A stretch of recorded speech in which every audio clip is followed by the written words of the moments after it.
Are you ready? Word to wise, grass only greener when it's fertilized. Gave them truth in these songs, they prefer to lies. Destiny beautiful, adrift in her purple lies. You can't see me, you Stevie, wondering how I reach more evolutions than Evie and make it look easy. Man, dream on, yeah.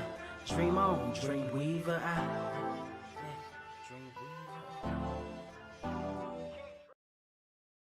What is up, Earth's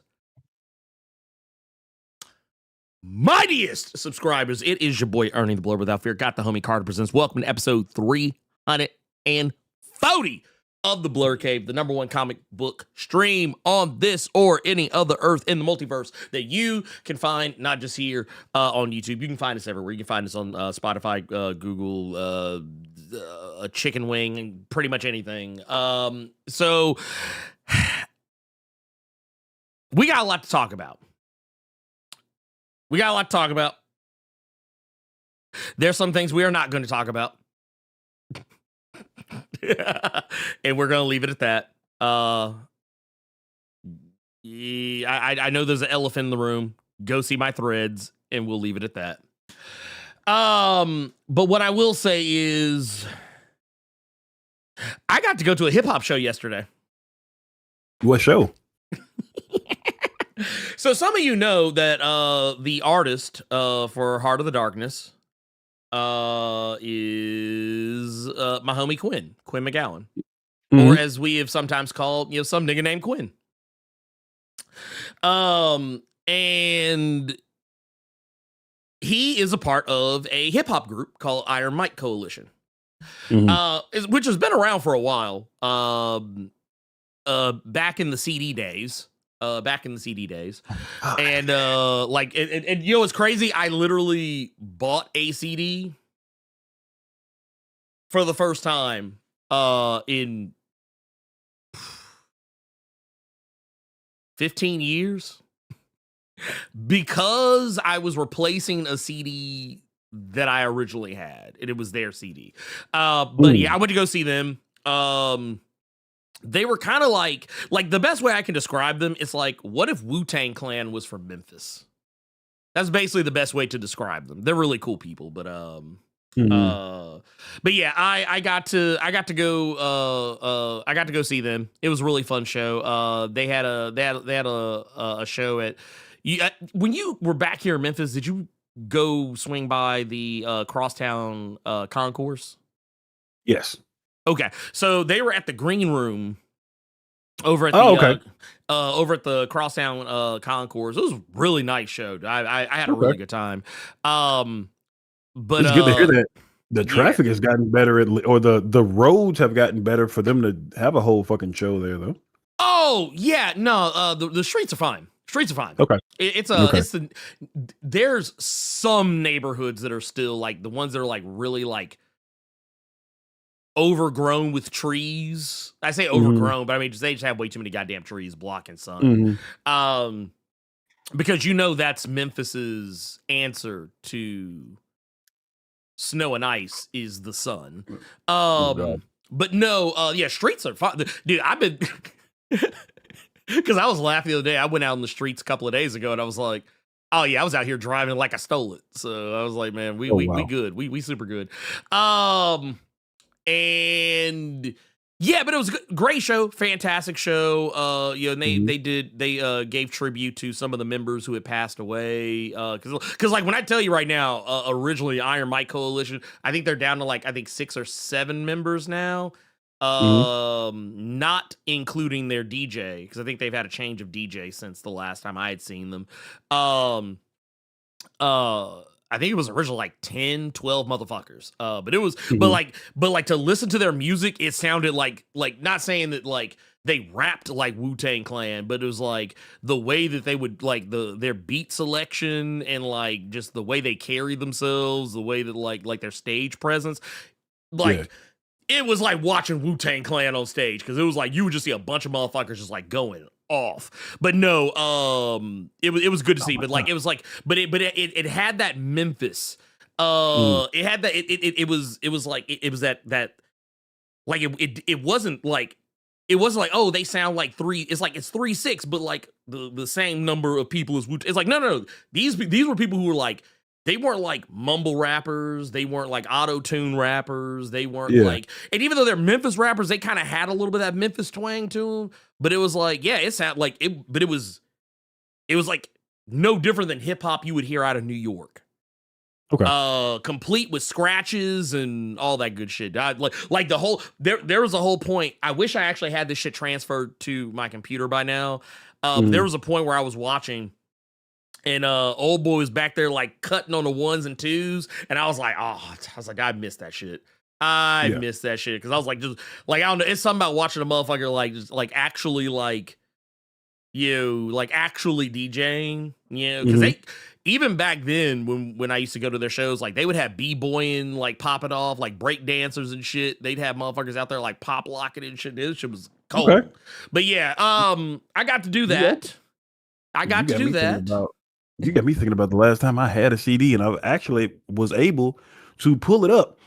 Boy, I haven't bought a CD since 2016. Yeah. Ooh. And that was and that was one of my first trips back to Memphis because Tech Nine was performing at the New Daisy.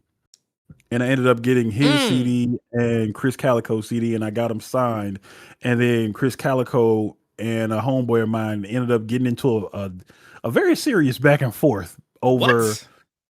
But it was because it was a back and forth over who had the better barbecue, Memphis or Kansas City. Okay. It was a very serious back and forth. It sounds like it was a very serious back and forth. It was a funny ass. It was a very serious back and forth, but that's what made it an even funnier back and forth. And yeah, dude, it's been 10 years since I actually have it. I have it somewhere because I wanted to get them framed because it's Tech Nine, and I was a Tech Nine stand for a good while there. But yeah, dude, it's good to hear that you were able to get it. Oh my god, we just started, people.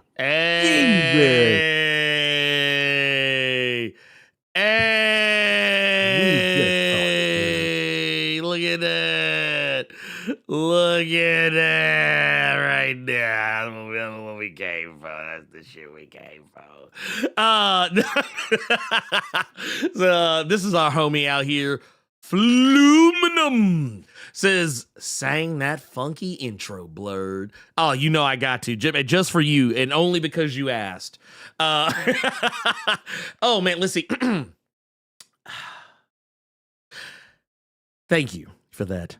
1999 Canadian Super Chat. Now, I love to see it. I love to see it. And I want to give a shout out to Green Supreme Stream joining the silver age of the Blerd Club. It's always appreciated. But yeah, dude, it's good to hear that you getting up and out the house for a minute, man. Did you go straight there?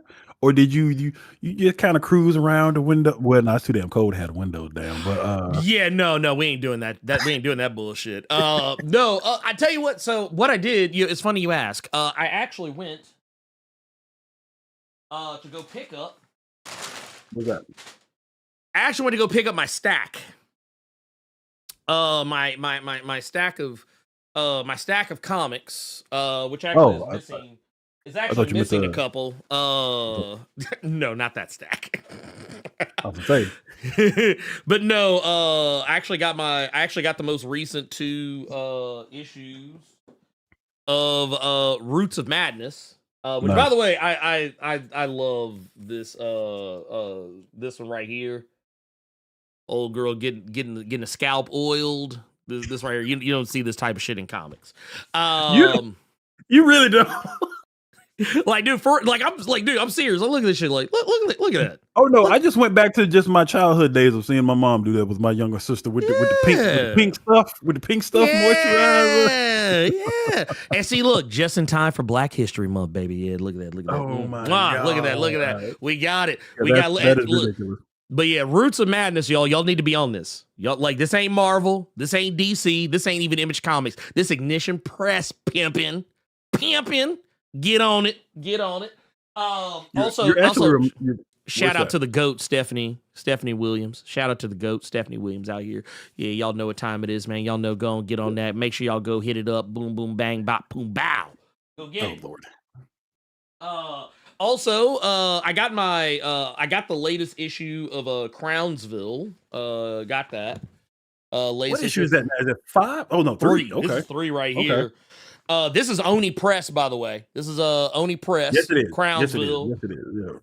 Good old Rodney Barnes before he gets back to the Philadelphia of it all, which he just told somebody on Instagram recently that Deluxe 3 for you and it's coming.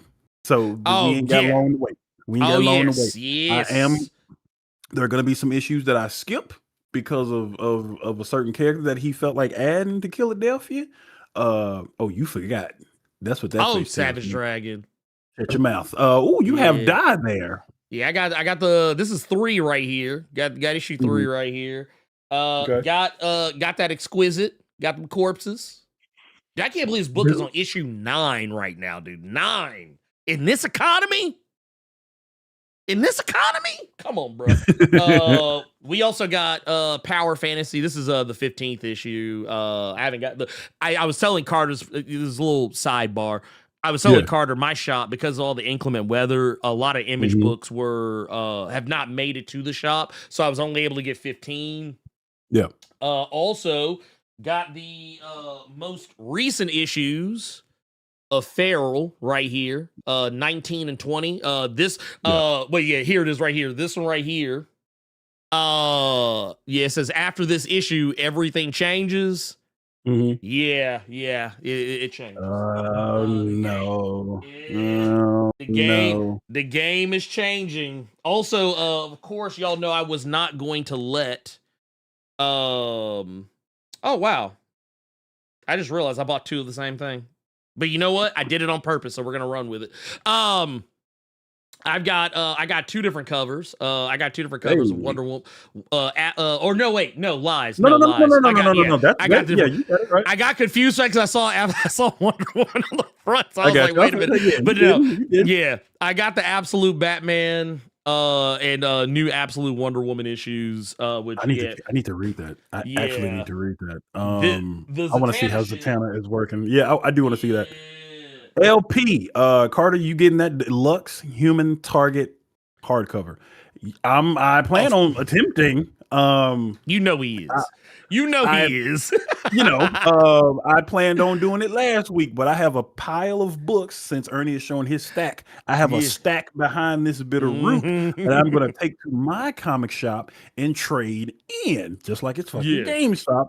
One of which is the Human Target, the Volume 1 and Volume 2 hardcover. I'm trading those in to get the deluxe. We're trading up. That's how you're supposed to do it. What else you get, Ernie? So I got Storm, Earth's Mightiest Mutant #1, because I'm a gentleman. Of course. Of course I was gonna get Storm, Earth's Mightiest Mutant #1. What do I look like? You see this? I'm black all day, baby. We gotta do it. Oh yeah, we've been black a long time. That's how I know. I need to see more likes on this stream right now. I need to see several more likes on this stream. Thank you very much. Do I need to lighten up my profile pic to get y'all to come up in here? Okay, I mean, I'm just asking. Anyway, Ripcord. I got Ripcord. I haven't. This is Cullen Bunn right here. This is Cullen Bunn over at Ignition Press. Honestly, the cover is what drew me in. I didn't realize actually who was on it until after the fact. But no, actually, I'm kind of feeling this.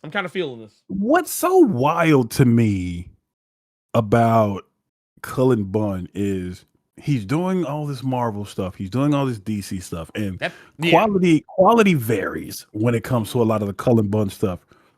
But since he has left and just started doing a lot of like horror themed shit, he's just been acting a fucking fool. Well, remember when you used to say like you like, man, what has he done that like is he even any good? I was like, he does good shit. It's just that he doesn't do it in Marvel and DC. Gotcha. And it's not that's not a knock against him. It's just like I think he is better when he doesn't have the umbrella Mhm. Of Marvel and DC like looming over him. I feel like when he has more creative freedom to do whatever he wants, Yeah. like not having to be bogged down in like decades of history. I think when he gets to tell his own stories, that's when Cullen shines, in my opinion. And honestly, I think you and I have talked about this before, and I think I mentioned this when I in a conversation I had with another writer who I will not dime out. And I think we even talked about this in regards to Kieran Gillen as well. But like Big 2 pays the bills. That's what that is. That's the mortgage. That's the mortgage. That's the car note. That's the light bill. That's the that's what.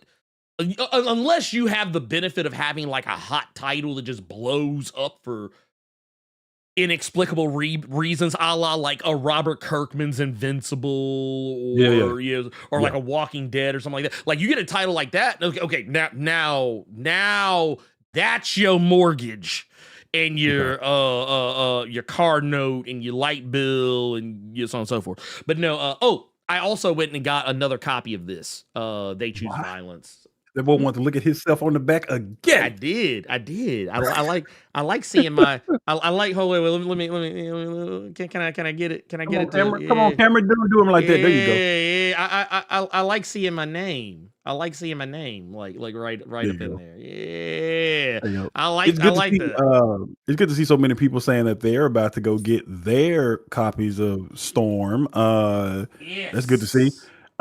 Keeping it on Cullen Bunn real quick, Jerome said, can you or Carter recommend a Cullen Bunn book? Well, you know what? Check back next week, because I think that's by next week Ernie will have read Ripcord, and then he can give you his thoughts on that. I can't recommend you a Cullen Bunn book, because any book I would recommend you is from Marvel and is out of print. I can tell you I'm about to start Harrow County, because that's one of the Dark Horse. Yeah, I'm about to say, Harrow County, I was going to say, is a good one. If you are a fan of the Cyberpunk 2077 franchise, I actually do recommend check out his, he did a book called Cyberpunk 2077 Trauma Team. It came out back. I didn't know he did one. Yeah, he sure did. Yes, he sure did. And well, I never completed Basilisk. I remember enjoying Basilisk when I was reading. I actually don't remember why I stopped reading. Honestly, I could not rightfully tell you. But yes, the reason why I like Cyberpunk, the 2077 Trauma Team, was why it kind of got me hyped for, because that book came out, I think, right before the game came out. Okay, right before the game came out, and the Trauma Team, for those not unfamiliar with Cyberpunk 2077, they're what they sound like. They are the people who come get you, like when you have like they're basically the ambulance. Okay, but it's like a service type deal, and it's not like they're doing this out of benevolence. Like, I mean, obviously, people who are EMTs get paid as well, but they're like an actual like tactical, like militarized type of ambulance service. And I thought it was really interesting because it honestly kind of made me mad that the Trauma Team doesn't feature more in the game itself. But yes, you put me on game because I didn't know they released comics before the book. I thought a lot of these books I've seen, because I see that Cyberpunk has a comic omnibus out. And I'm like, God damn, I didn't know y'all had that many comics come out for this fucking book. And I thought it was just everything that I thought they only started doing comics after the game was good and out. I didn't know they did it before. I got to check those out. I saw another person ask me, I think they asked, they were about Cullen Bunn. They said, is he still doing the Sixth Gun? As far as I know, that book is finished, because I've seen several thick ass compendiums of that book. So I think that book is good and complete. Yeah, I'm almost positive it's done. My stack is nowhere near as big as Ernie's, just because I've been working like a mad lad doing big kid jobs. But a lot of my shit was on. A lot of my stuff is digital on my phone. But the things I did get physical was like the shit you see in the background right now. I got Jason Aaron's Bug Wars. I got the second arc of Absolute Batman, and I got Farmhand from the boy Rob Guillory.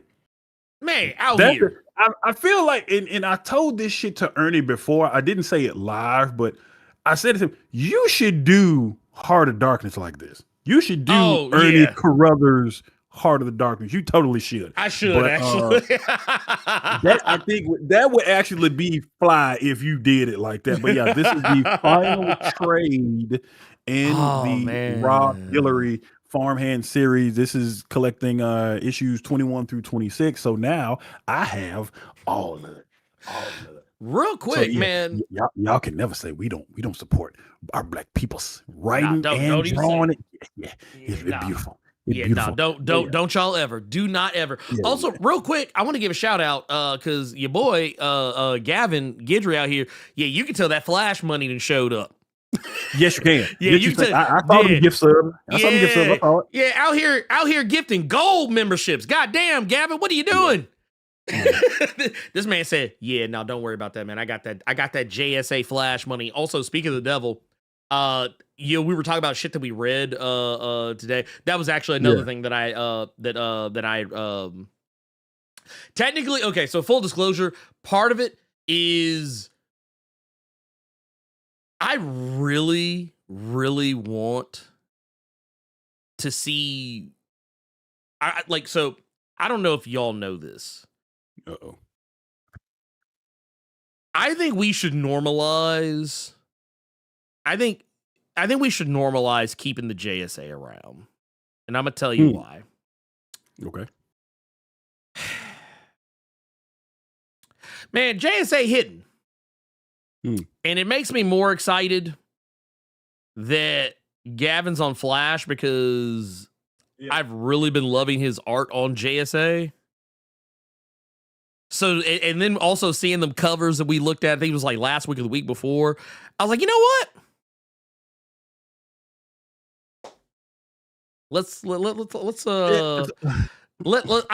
Can we look? This is all I'm saying. Can we normalize keeping a creative team on a book for more than 5-10 issues? I tell you what's funny. Can we do that? Because I ain't gonna hold you, man. That's dude. What's funny about JSA is what made me want to read JSA, and I think it's funny what made me want to read JSA. I don't want to say it was Gavin that made me want to read it because that's just glazing. But if you allow me to be honest for a second,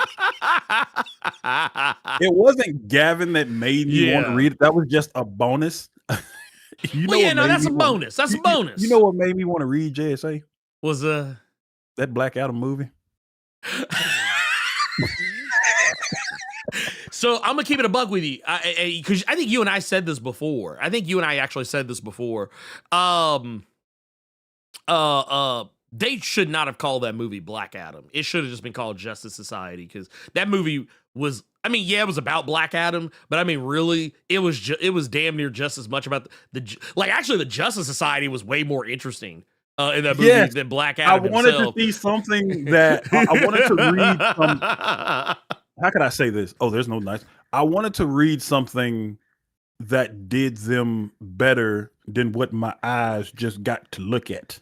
Yeah. You know what I'm saying? So yeah, that's really what made me. So I mean, I guess the movie kind of sort of did its job. It made me want to sort of, yeah, kind of.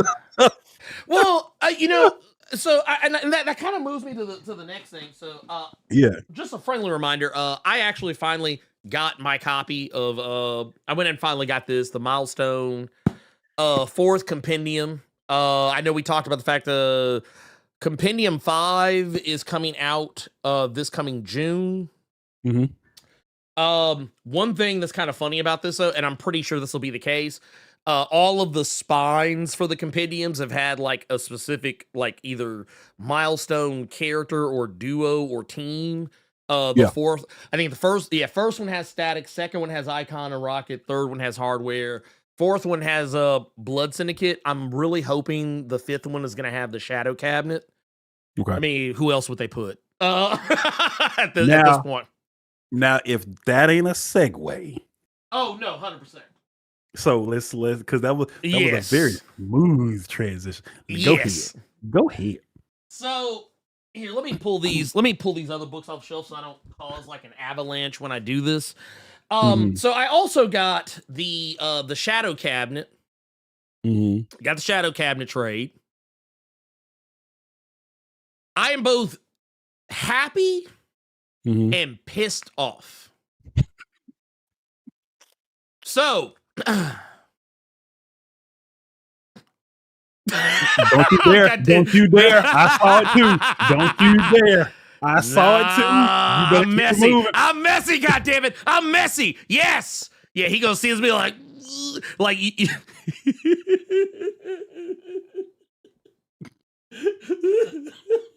Not today. Not today. Look, Rob saw that shit and was like, Jesus! What about the Shadow Cabinet? Anyway. Why are you excited and pissed off? So I want to say something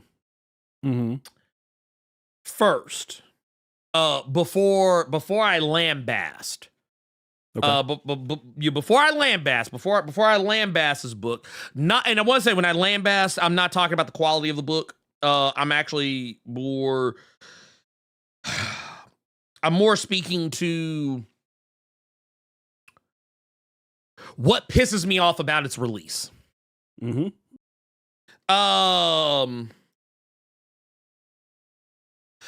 is a good book, but I'm gonna tell you why it makes me mad.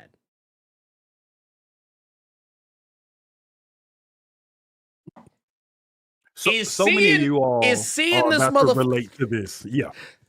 Y'all see these, right? Hardcovers across the board. You see in Static, Shadows of Dakota, Hardware, Blood Syndicate, Icon, and Rocket. Duo even got a goddamn hardcover. Now I want y'all to see how nasty this look. Look how nasty this looks sitting next to that. It's so infuriating, bro. Look how nasty this look. Milestone. You gotta take the comment off. You gotta take the comment off. But no, Ernie and I have been talking about that for weeks now, just because you all know that Ernie and I had started reading like Ed Brubaker shit. So you all knew that this book here, The Knives, which is a criminal book, was what got me into it. And then they re-released the previous hardcover that came out for the book called Cruel Summer. Now, hardcover trade. That is gross. That is gross. Yes. That is so nasty, bro. Now, I will say, with Image, there is a difference. See, bro, look how short, it's even short, like that, the rage, bro. I hate it. But I hate that shit looks nasty on my shelf. It looks so fucking gross. But the thing with Image is the creators have to come out of pocket for those hardcovers. I get it. DC ain't got that excuse they can use. Man, look, no. I need you to understand something, Carter. Duo got a goddamn hardcover. Yes. Duo, a book none of y'all know existed probably. Got a hardcover. Meanwhile, Shadow Cabinet got this floppy bullshit right here. What's this? Ooh, do better. Do better. All right, I'm gonna make you more mad. I need you to flap that Shadow Cabinet one more time. Oh wait, here, wait. Here, I'm gonna make you mad. Look at this bullshit. Matter of fact, no. Give me a side profile. Because how many issues did that have? 4. Okay. So here, you can see this little thin shit right here. Look at that. But look at that DC Power though. And it got a hardcover. Dude, y'all let DC Power get a hardcover. What are we talking about here? What the fuck is that? Everybody need they ass whipped. Everybody in the marketing and release department just line them up so I could be like Mo, just come down the line, slap them all like the Three Stooges. That is too scary, bro. God damn, bro. Look at okay, look, I want y'all to see something. I'm not trying to be disgusting here when I say this. But look, I just want y'all to see this shit. Look at this. Y'all see this? That's Duo. See how Duo? No wave. Man. No wave on Duo. But look at Shadow Cabinet. Floppy of the motherfucker. Get that shit out. I ain't never been so mad buying a book before. I've never in my life been this mad.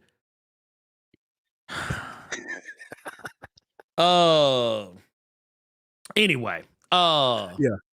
But you know what? It's good to see that I'm not the only one who gets irked by that, and that's why I try my best. If a book comes out in a hardcover, I got to get the hardcover. I have to. If I'm gonna get the trades, then I'm gonna just get the rest of the trade. Yeah. But that shit is gross when you have to. Like I'm gonna keep it. I'm gonna keep it a buck with you. I'm gonna keep it a buck with you. Also, I have another.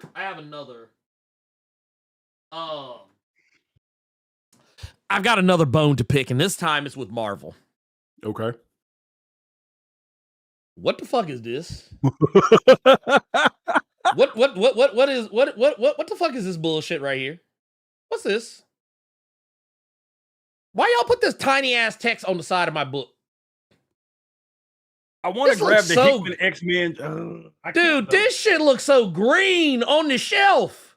Dude, you know what? Dude, no, you know what I almost did? I almost took the slipcover off this sumbitch. I almost took the slipcover off, but then when I did, I was like, dude, it's the same. It's the same thing. And then you ain't got nothing over here but this bullshit. This bullshit. No, big dog. Hold on. This is some bullshit. I mean, it ain't just Al. It ain't just Al. Like this is the Hickman. Well, you know what? I ain't gonna hold you. That Hickman joint does kind of look better than just having it. Yeah, for real. But dude, and I'm like, dude, why y'all do Storm like this? Why y'all do her like this? Like, look at that. Look. You got X-Men there, and then you got the creative team right there at the bottom. No small, but there's a small text. Man, Wait. Meanwhile, look at Grant Morrison shit. Look at Grant Morrison shit. Look at that. Shit big on the spine.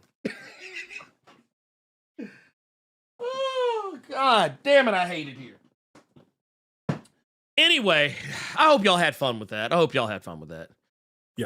I hope y'all had fun with that. That's funny. Here's the thing. Power got one, and Shadow Cabinet did not. That is, dude. Shadow Cabinet couldn't get a goddamn thing. And you know what? It's gonna speak. To be fair, he is Grant Morrison. Now, Ernie, you want to say? I mean, it would be more accurate to say they are Grant Morrison, but yes, we know that's Grant Morrison. That don't speak to everyone else. No. What does Grant Omni got to do? And thank you, Denial. What does Grant have to do with how they just disrespected Al Ewing? Well, I mean, let's not sit here and act like Al Ewing just some geek off the street. I mean, that's what I'm saying. You know what I'm saying? Like they could have highlighted his name and turned that text size up like 16, 17, because that motherfucker is on 8 right now. Look at this shit. Look at this Al Ewing. Dude, this look nice on the shelf. Why did they do that? I think somebody said, well, they're trying to keep it uniform with the other Krakoa books, but it's like that ain't the right uniform. That ain't the right uniform. Yeah, take that unit. Look, you need to go back to JC's Pennies with a receipt and take that uniform back, pimpin'. That is not it. We did not vote for this. That we did not vote for that. Anyway, shout out here because we got some more super chats here. We got one from Monumental Comics, says super duper black in this mug. You goddamn right. Look. I want y'all to understand something. And I told somebody this the other day. Don't y'all ever, if y'all see somebody talking about how, oh man, Blerd Without Fear only black in February, you better tell them they a goddamn lie. I am black year round, 24/7, 365, leap year, whatever the fuck. Don't ever let them tell you otherwise. Somebody said Tom Brevoort made them make his text that small. We got 20 here from Denial. It was on a subject I was hoping to fucking avoid. The Rob talk got me wondering what other content creators you know of that showed their true negative colors. I still remember Comic Book Girl 19 crashing out. Never heard of them. Oh, really? Oh, wow. Never heard of that person, and I'm apparently happy that I have not. They said they still remember Comic Book Girl 19 crashing out, throwing the BLM movement under the bus during the pandemic on Twitter. I don't think, and I'm not trying to speak for Ernie, but I know there's one name that Ernie won't bring up. Let me not. I'm being just as petty as I told him I didn't want him to be today. Let's just keep it on the show. But you know who I'm thinking of because you talked about you have talked about him on the cave before. But I have. I'm trying to keep us on point today. Thank you.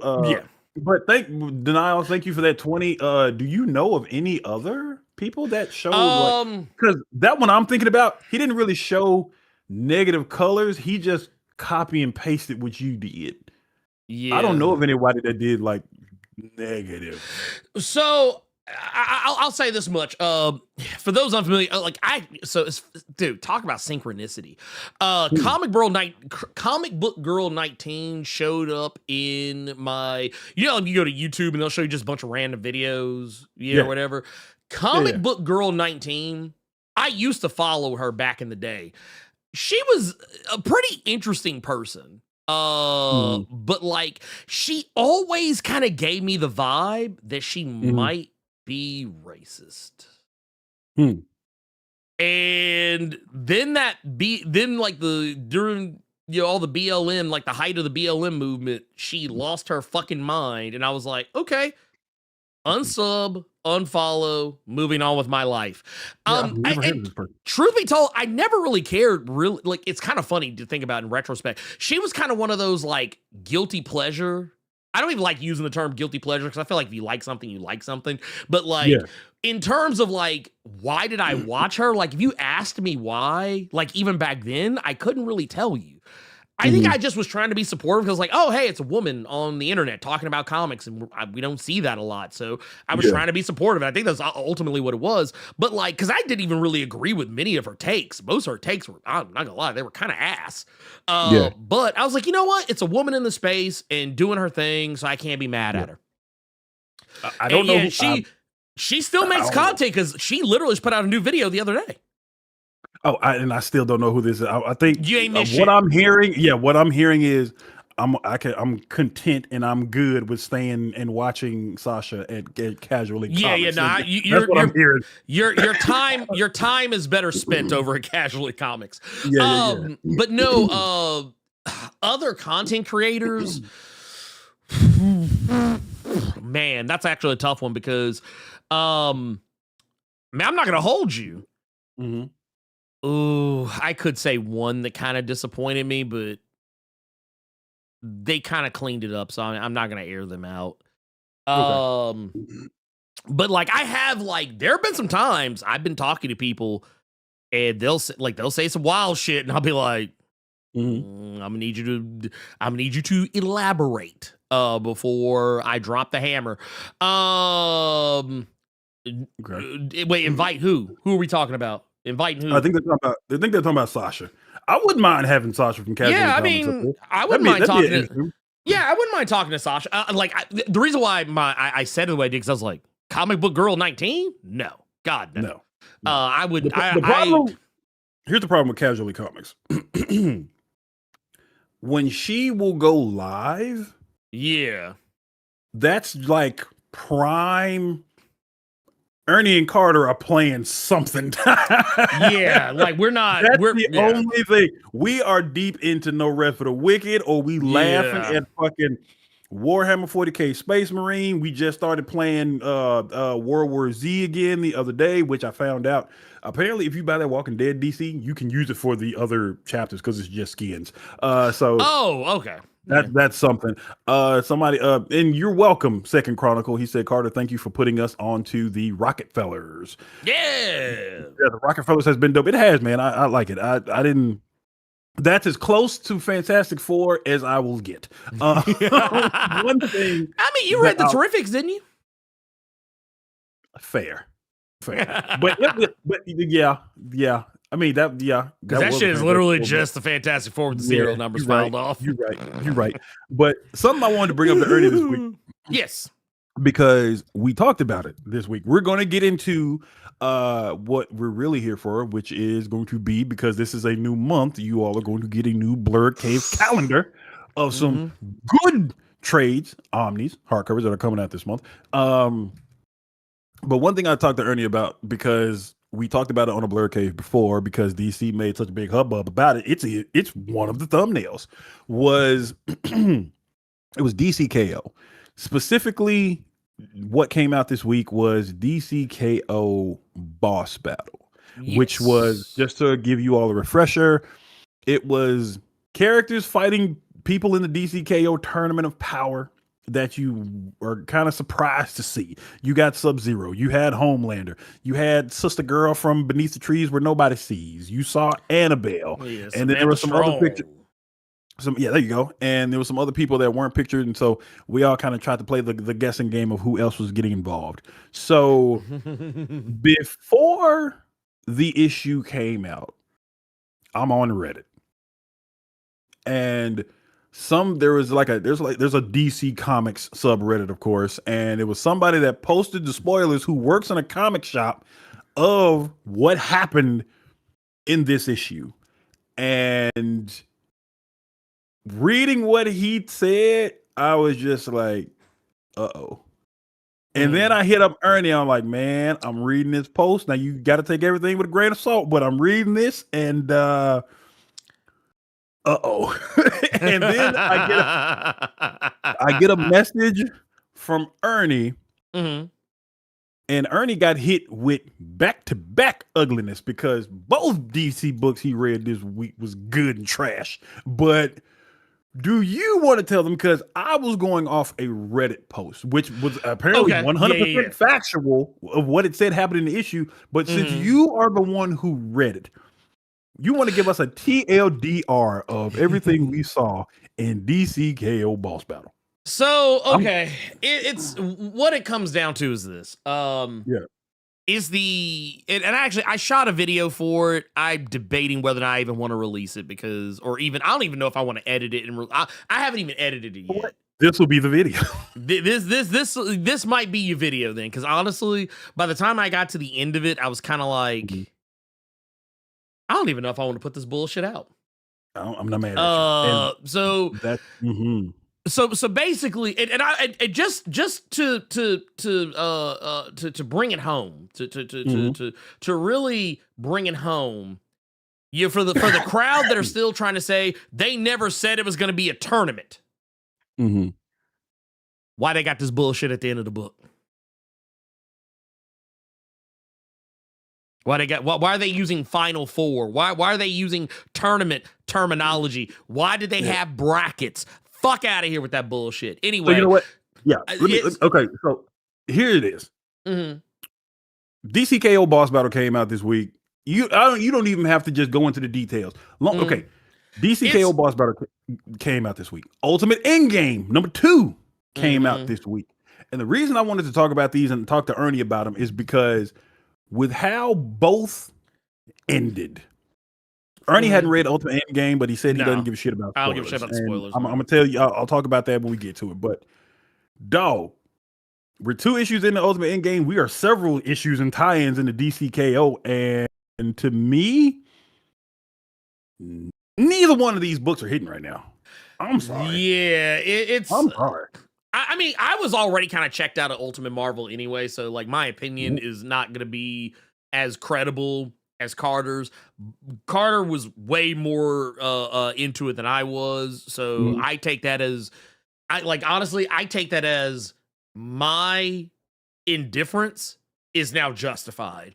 But no, one of the things that came out was that people were talking about, oh, so how are these characters going to be fighting? Mhm. How are these characters going to be fighting these other characters? Mhm. Well, not all of them are fighting.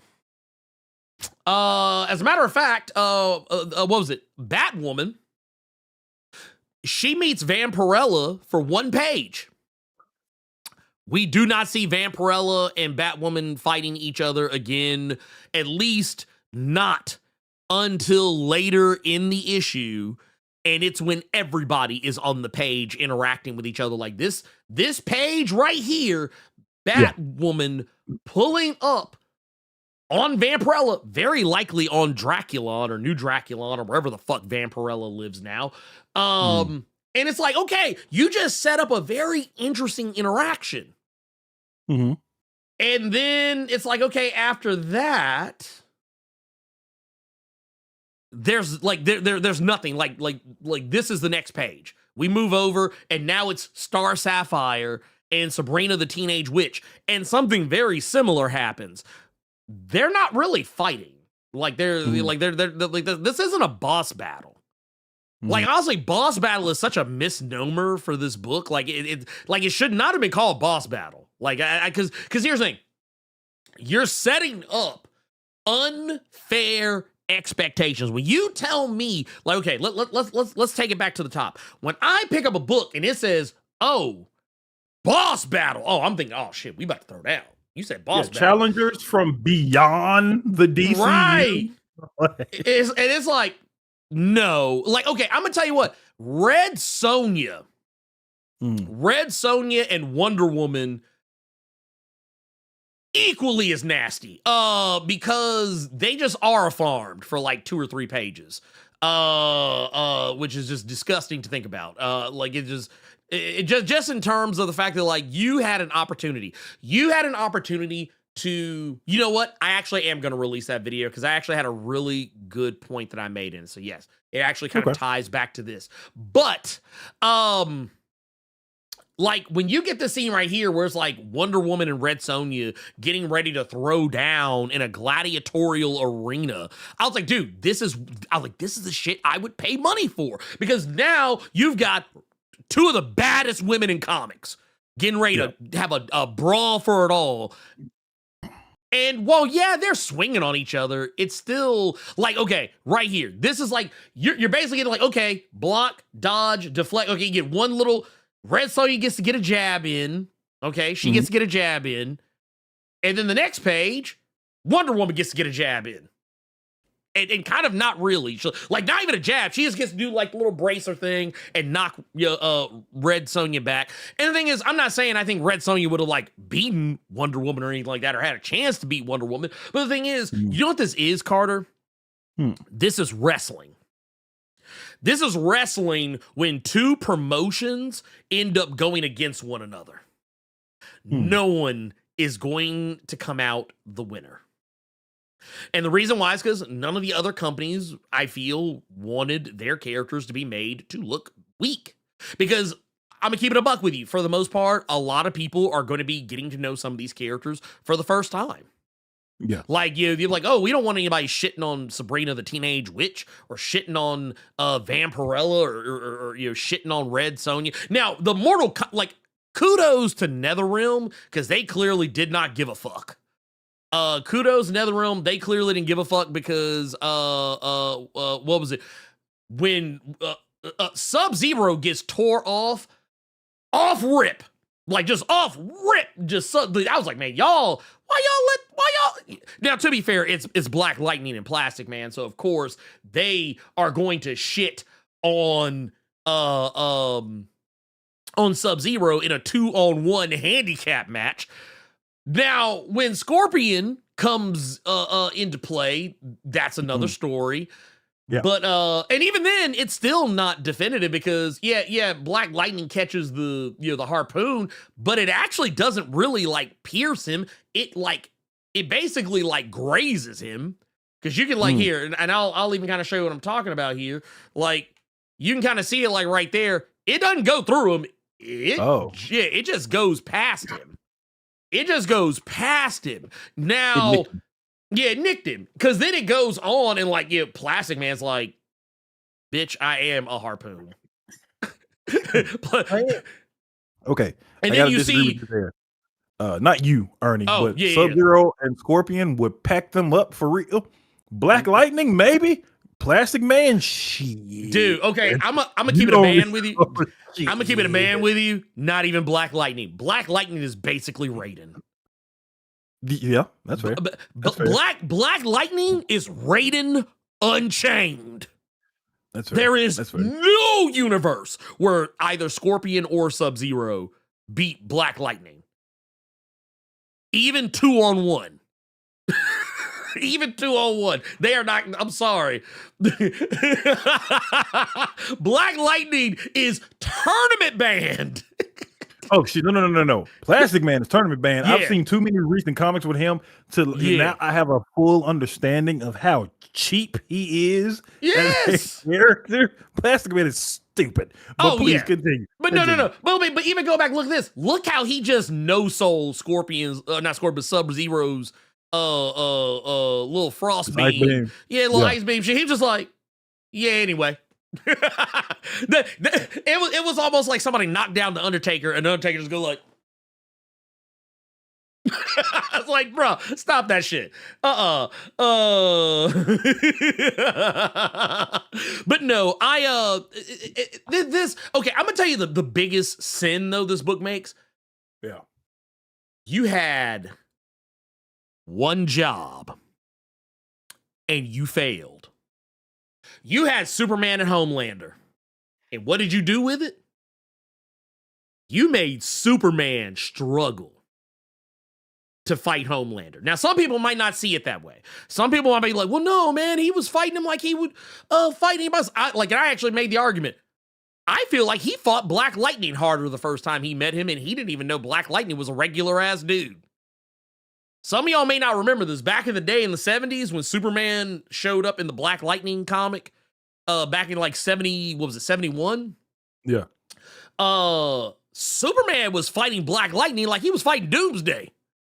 And Doomsday wasn't even invented yet. He was fighting that motherfucker like he was fighting Black Lightning like that motherfucker was getting ready to like punch a hole in the center of the earth. Yeah. He was trying to kill that black man. Like, and you look at this, you see Homelander, like, and they kind of let you know off rip, Superman should automatically know that Homelander is the bad guy, that he's someone he can go hard the paint against, because he's literally holding a man's arm in his hands. Like, so you know off top that this is not somebody you need to be playing around with. And then when we actually get into the fight itself, yeah, sure, Superman, like, gets in some hits and like, oh, this was the part I didn't like. We're like, he's like, oh, his heat vision matches mine. And here's the thing about Homelander. I think this is the misconception people have about Homelander. Homelander is not more powerful than Superman. Homelander is more powerful than the other supes in his universe. And I also do want to point out too, this is not, I don't think this isn't the TV show version of Homelander. I feel like this is more the actual comic version of Homelander, but that part doesn't matter. I don't even feel that part fucking matters. It doesn't really matter. You got the Kryptonian struggling against somebody who basically just got a real potent version of Robitussin in his veins. He got powers from it and got some superpowers out of it. And the thing is, the thing that makes Homelander, and I think there's a misconception a lot of people have about Homelander, it's not that he is like so like OD powerful than Superman. The thing is, he is a super who uses his powers to the fullest extent. Unlike Superman. Superman is not like, can he heat vision somebody the same way that Homelander can, like just make them explode into a bunch of like giblets and blood, or leave them as a pile of ashes? Yes, he can do that. He chooses not to. That doesn't mean he can't fight a motherfucker who can do that shit, because he fights people who do that shit all the fucking time. But the thing is, the fact that he was made to struggle to clean up Homelander, this was automatically a red flag on this whole thing for me. Yeah. But yeah, the one I really want to ask you about, and then I just want us to move on to the ultimate end game of it all. Because you really enjoy Beneath the Trees Where Nobody Sees, how did you feel about that portion with Lex Luthor? I ain't gonna lie, I liked it, but it was character assassination of the highest order. In regards to who? Lex Luthor. Ooh. Because here's the thing, Samantha Strong is not like super powered. Mm-hmm. She's an anthropomorphic bear. She's literally just a bear given human personification. Mm-hmm. Lex Luthor has talked more greasy to Gorilla Grodd. A whole ass fucking gorilla. Mm-hmm. Big ass fucking gorilla. But then, like, and the thing is, I'm gonna tell you what, like, I didn't mind the initial interaction, but it was when, like, it's like, you look at how this man, oh, no. Y'all gotta see this shit. Y'all gotta see this. Bear in mind, this man has on power armor that allows him to go toe to toe with Superman. And this dude is like, oh God, help me. What is the knife gonna do against the power armor? Exactly. Is that nth metal? Is that an nth metal knife?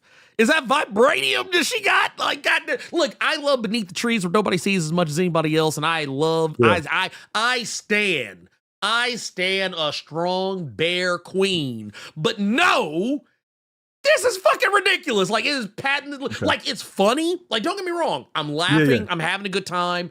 But it is stupid. It is stupid on its face. It is stupid. And like, even like down to the point where like Lex is like, I get it. Lex has faced far more terrifying things than Samantha Strong. And it's like, is it comedic? Sure. Yeah. It's funny as fuck. But like, the thing is, stuff like this, it just kind of makes me go like, you know what it reminds me of, Carter? It reminds me of Civil War II.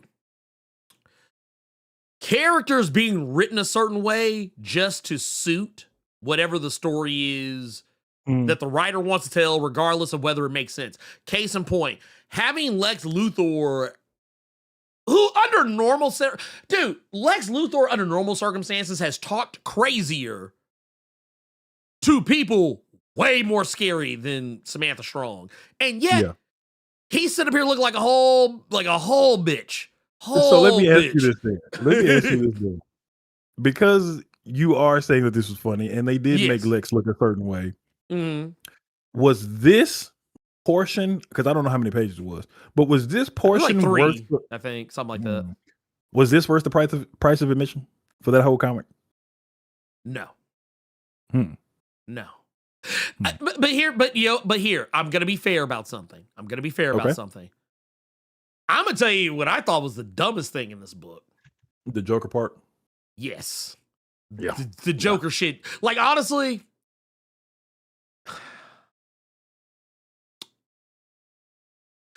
okay, look, I'm gonna keep it a band with y'all. Actually, no, here, I'm gonna bring it back up. Fuck it, I'm gonna bring it back up. This was the dumbest. This here's actually. Your boss battle. This is your boss battle. Here's your boss battle. Joker getting mad. That Annabelle, which, by the way, let's also remember, the doll doesn't do shit. Let's like I don't know how many of y'all are familiar with the Annabelle franchise. The doll isn't actually what's doing what's happening. It's a demon. It's a demon that you can't see that is manipulating the doll. That's how it winds up in new places. That's why it turns its head. It's not because there's an actual demon in the doll. There's a demon just standing around the doll that is manipulating it. But anyway, that's another story altogether. So the fact that like Joker's having this conversation and he's getting angry at Annabelle. Like, I was like, I I don't care about any of this. I don't care about any of this. I feel like this was the equivalent of the meeting, the work meeting that could have been an email. Like, I didn't need this. This was not like DCKO might be one of the worst crossover events that they have put out in a while. And that's with Night Terrors right next to them. Like Night Terrors and DCKO. That's a bold statement to make. I mean, I think Night Terrors is still one of the worst, but I feel like DCKO is right next to it. I feel like I wasn't even talking about Night Terrors. I know several people that say that death metal was really bad. Oh, you know what? I always forget about death metal because I didn't give a fuck about death metal. But you know what? No, I tell you what. So here you go. Top three worst DC Comics crossovers I've read in quite some time. I actually know it because I hated Night Terror so much. No, actually, I think I actually hated death metal more. Yeah, I actually hated death metal more. Death metal, Night Terrors, DCKO. That's your holy, or rather unholy trinity of Dark Crisis. I forgot about Dark Crisis. Good God. Yeah, I see. Here's the thing, though. I actually like Dark Crisis. Now I will say this: I think Dark Crisis, after the fact, seems like I think we talked about this the week before. I think, yeah, I do agree with the sentiment that Dark Crisis is a waste of time to read now knowing what we got after it. But when we were actually getting Dark Crisis, I was locked in. I'm not going to sit here and pretend that I wasn't locked in. I was locked in. But now, yeah, when you want to talk about like, oh man, dude, well, shit, this is a book that didn't even fucking matter. Yeah. You ain't lying. So now that we've been on the DC side of things, I want to just give Ernie a real quick one when we go into Ultimate Endgame. Ultimate Endgame number 2 came out this week. Everything has been leading to this, and we're 2 issues in now. Spoilers. And I'm not really invested in what's happening. So let me get Ernie up to speed. Real quick, here. Let's here I got Okay, and I'm happy you have that up. So real quick, the city, basically Tony, Spider-Man, America Chavez, Doom, they're in the city now. Problem is now they're trapped in the city, and time acts differently there. They just find this out in the second issue, but I think we've all known that from jump. Time is different in there. That's why everybody was so terrified that Maker's had he's had thousands of years to be in there, so ain't no telling what's gonna happen when the city finally opens up. But the city opened up for like a milliquadrasecond and then closed right back. Now they're trapped inside. Time is actually different, so they've only been in there for a couple, I think, minutes in there, but I think outside it's been several months, and we actually meet Tony's dad. Tony's father is alive. Tony's father is Immortus. Right when our heroes are about to be killed, they get rescued by a Death's Head, which I ain't thought about a fucking Death's Head. Who's checking for Death's Head in 2026? What's funny about that? Last time I saw Death's Head was The Secret Origin of Tony Stark, written by Kieran Gillen, because he had a Death's Head in his Iron Man run. But they get rescued by Death's Head. It's Anthony Stark, or not Anthony Stark, Howard Stark. It's Howard Stark's creation. He creating Death's Head like a motherfucker with creating Deathlocks right here. But you find out that Howard and the Maker have been going at it for eons. They have literally been alive and have been locked in this war for eons. It's an unwinnable battle, according to Howard Stark. And I feel like I'm making this seem like a lot more important than it actually was in the issue. But honestly, I ain't gonna hold you. And I think this is why maybe my chosen profession was a mistake, because I feel like sometimes even when we don't like something, I feel like we can make it sound better than what it actually is, because Because the Howard Stark portion of this shit. So here's the thing about Howard Stark. Howard Stark has literally been in there with the Maker going toe to toe. Because here's the thing about the city now. The Maker has figured out some way to make himself the city. So the city is literally just the Maker now. And that right there you see in that third panel, that's Howard Stark. Yes. Howard Stark is Immortus. The in Immortus this universe that Tony been using and all that jazz. But Howard Stark is a nut job. Yes. Because he has been in there for millions and billions of years. He is a Fruit Loop. He is crazy. He is off his rocker. He is off his medication. He snorted a line of Flonase and it just went to his brain. Not the Flonase. Not the Flonase. I mean, I ain't gonna hold you here. Oh, wait, let me. I got to zoom. Okay. That dude. He do look like he reminds me of. He reminds me of like when you see them tarnished. Like you ever watch those videos? You ever like go like downtown Memphis and like hang out by the Greyhound bus station, and you'll see some unhoused people who are just like completely like off their shit, and like they'll be walking down the street like talking to themselves and then like suddenly shouting and like saying random and sundry shit. So yeah. Okay, so Howard Stark. Howard Stark is crazy. Howard Stark is insane. Tony finally gets to see his father for the first time since not Ultimate what was it? Ultimate Invasion.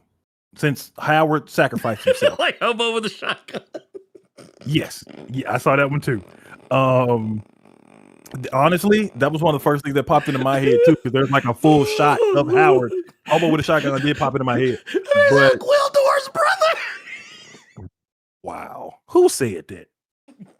John Stewart. Jesus Christ. Man, look like that man about to pull out the cosmic key any minute. Dog. And y'all, you saying he looked like he lived on Skid Row. You ain't even seen the fact that he missing one leg. But oh yeah, no. Yeah. Like look at this. So we gonna say this was Ultimate Invasion. Look, there you go. And then we got current day. Yeah, that's Howard Stark. A Howard Stark that has been here for way too long. A Howard Stark who does not know who Tony Stark is. He been in there for so many fucking. He's been in there for. He done forgot. He didn't forgot that he played the no pullout game and had a child. So what in the Fallout is this? Yeah. So, okay. Let me wrap this up. Howard has basically realized that he cannot beat the Maker. The only thing that he can do is keep them in a permanent stalemate so that he does not take over. Now, I haven't even gone into the details of like, how is Howard making all of this stuff? Oh, Howard made his own Bitcoin currency. That's how. Don't ask no questions. Pocket saying that's how. Yeah, that's 100%. Basically, they're trying to figure out a way to get out. Howard says you can't leave. It's locked. I made it that way so the Maker can't get out. Long story short, Howard goes to kill Tony so that Tony can't open the door and the Maker potentially get out. Tony begging for his life. Dad, I came in here for you to rescue you. Howard just look at him. Boy, I ain't never seen you before in my life. And then Tony proceeds to unibeam his pappy. Now his daddy gone. And now, plot twist, apparently Doom has been working with the Maker to get all of this done the whole time. I didn't even tell y'all about. Here's the other thing that Ernie gonna get a kick out of. You want to pull that cover up real quick, real fast, big dog? Oh yeah. Here, I got you. Bam. If you will. Now, who do we have in this cover, Big Ern? So we got Tony as Iron Lad. Yeah. We have got I'm assuming that's Killmonger on the cover. And we got Spider-Man. I'm not really sure who. Don't even worry about that. Don't ask no question. So I was laughing at the fact, and then I had Ernie tripping off the fact that we got 24 issues of Ultimate Black Panther, and had never not no one nan time that Wakanda and the Ultimate Network ever interact. Right. They still don't interact in this fucking issue. What we get here is T'Challa telling Killmonger, hey, you see what the Tony Stark boy been saying on the Ultimate app? Yeah, I think we need to. We're not working with them because we're for Wakanda. Killmonger, go ahead, go over there and go wipe out, go kill the Mega Force for Wakanda, brother. Well, yeah. So the reason I bring them two up is just because we got a big Marvel event, we got a big DC event, and boy, I don't care about not nailing one of them right now. I saw somebody keep bringing up Night Fight. Seems like it's the only good tie-in for that's what I keep hearing. I've read 2 issues of Night Fight and I have enjoyed them, but I haven't read any of the other ones, with the exception of Night Fight. And yeah. Ultimate Endgame is not doing tie-ins; they just doing the regular books. So I don't understand how Dennis Camp is writing this bad boy, but he's also writing the Ultimates. And the Ultimate is consistently a solid book, but when we get to an event, it's like that motherfucker fell you off. just dropping the ball, because I know that he and Cody Ziegler did Ultimate Spider-Man Incursion, which was another instance of just you just Tim Tebow in the field right now. So now we get to the one that's supposed to be the swan song, that's supposed to be the beautiful bow that's on top of Ultimate X-Men, Ultimate Black Panther, Ultimates, Ultimate Wolverine. And I'm not getting that. We still haven't seen the Ultimate X-Men interact in anything right now. I think the most I've seen them interact with anybody else was in what was it, Ultimate Incursion, when like they had 2 of the characters talking to Miles. But I don't think that amounted to very much. Like it did not. Like, it did not. They've shown up in the Ultimates, looking at the Ultimates app when Tony is having his big speech, and that's pretty much been it. But yeah, we got 2 big events from the big 2, and wet fart. Yeah, you know what? Right, honestly, I actually am willing to believe this. What Kyle just said here says almost like editorial is writing in game and slapping Dennis's name on it. No, if I found out that was the case, I would not be surprised.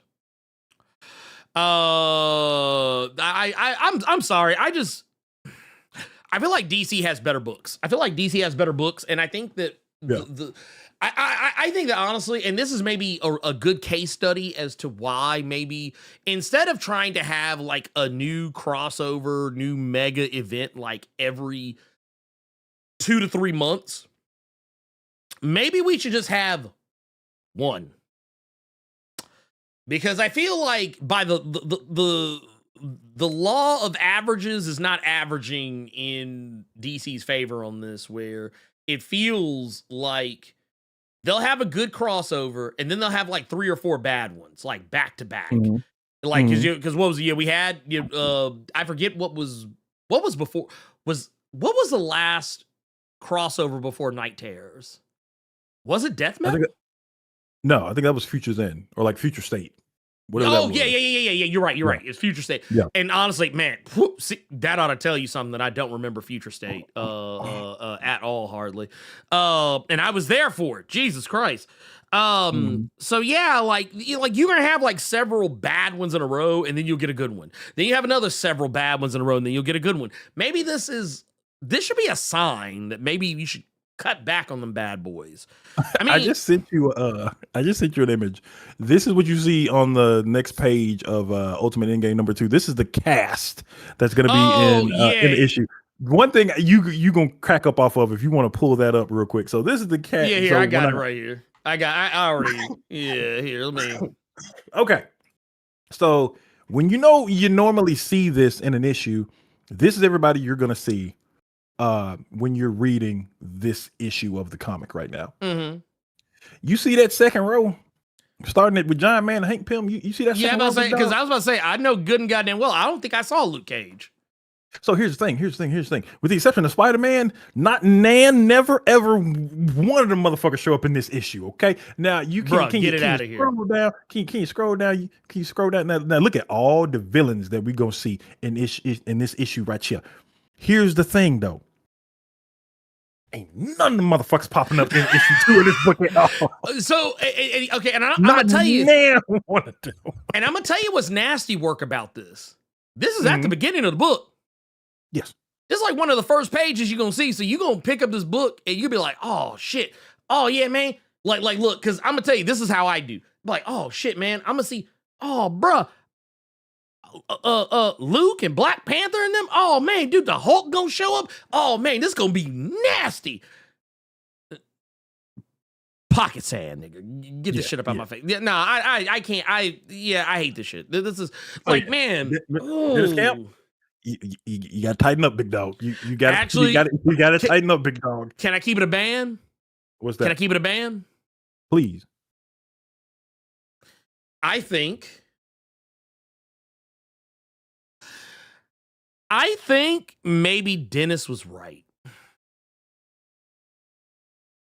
Remember when Dennis said that, like, yeah, I could keep writing Ultimates for like another like 10, 15 or 20, 30 whatever issues. Okay.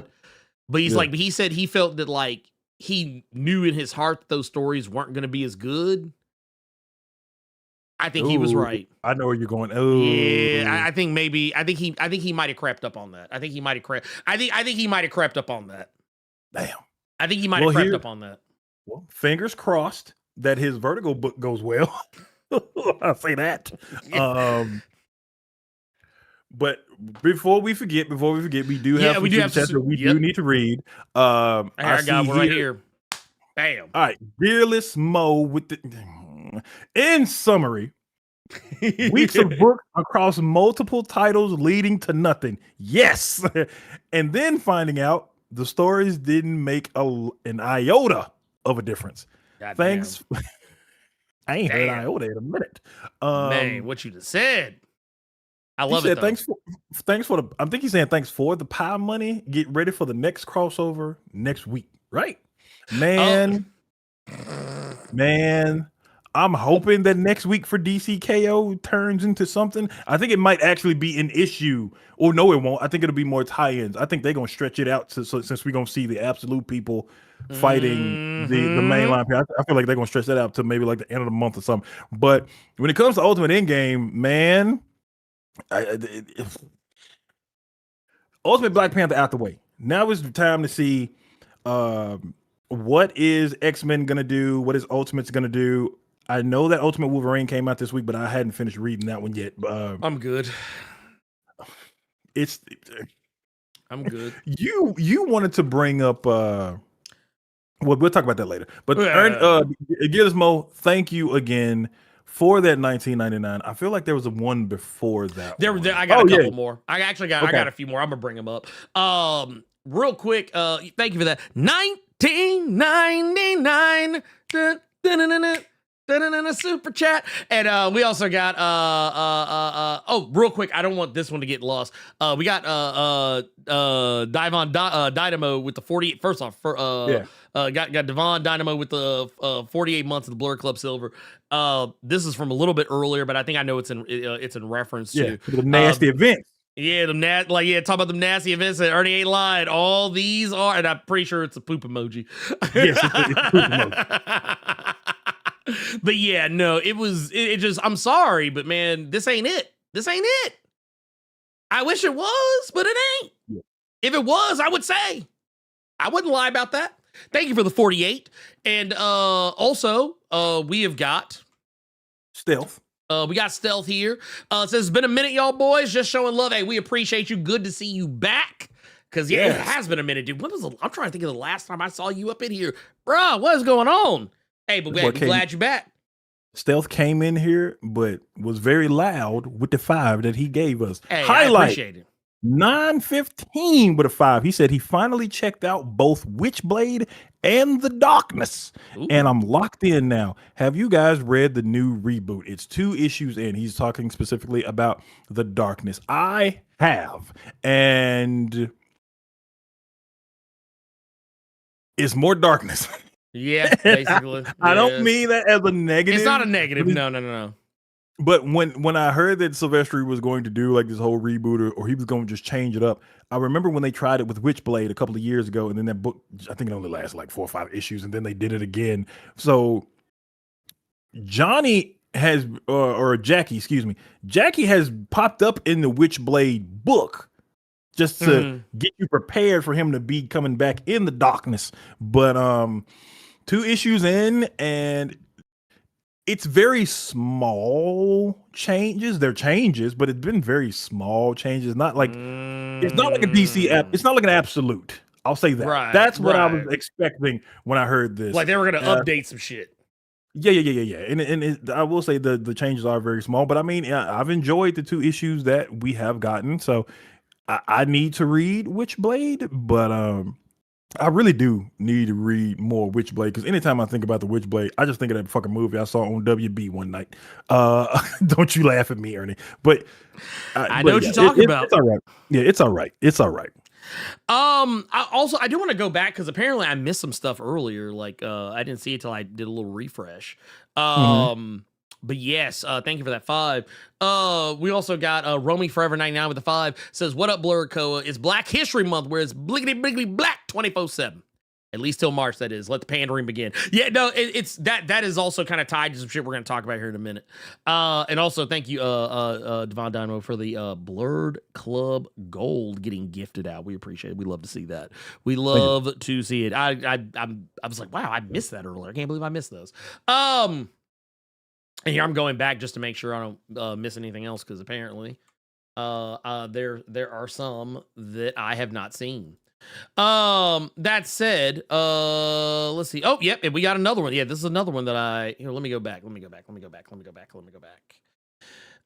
I think there's a couple more that I might have missed. Where are they going? I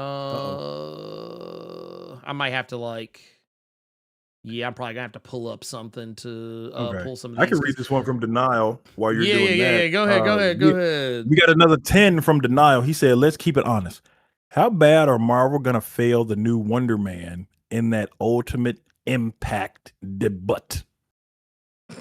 I didn't know he was gonna be in Ultimate Impact. I didn't know he was gonna debut there. I didn't either. But yeah, I didn't. That's news to me. I mean, I guess he gonna be doing. He got to do something since West Coast Avengers got canceled. So, I mean, I'm not mad at it. I mean, I'm just saying. He got to do something. Now I have the sad.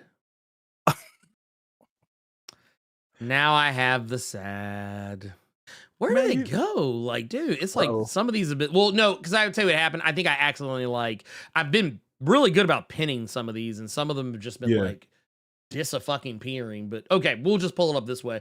And there's a couple that won't show up in the here. I'm gonna just know I'm not gonna be able. Some of these I won't be able to show on the screen. Some I will.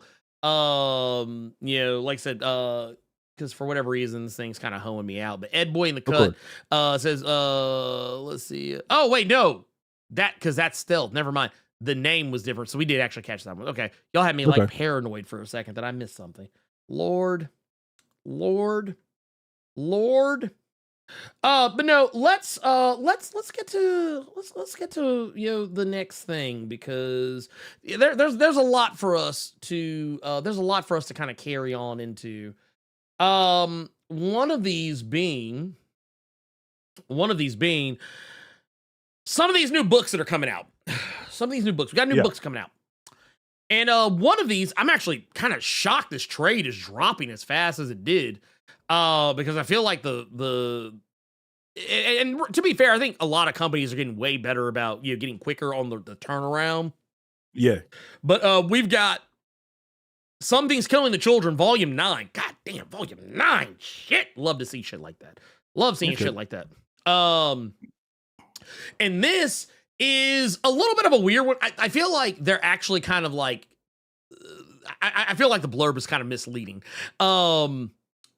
It is and both isn't. Like the way this is worded, it says, for those wondering, Something's Killing Children, Volume 9, which is going to be dropping on the 17th, just 10 days from now.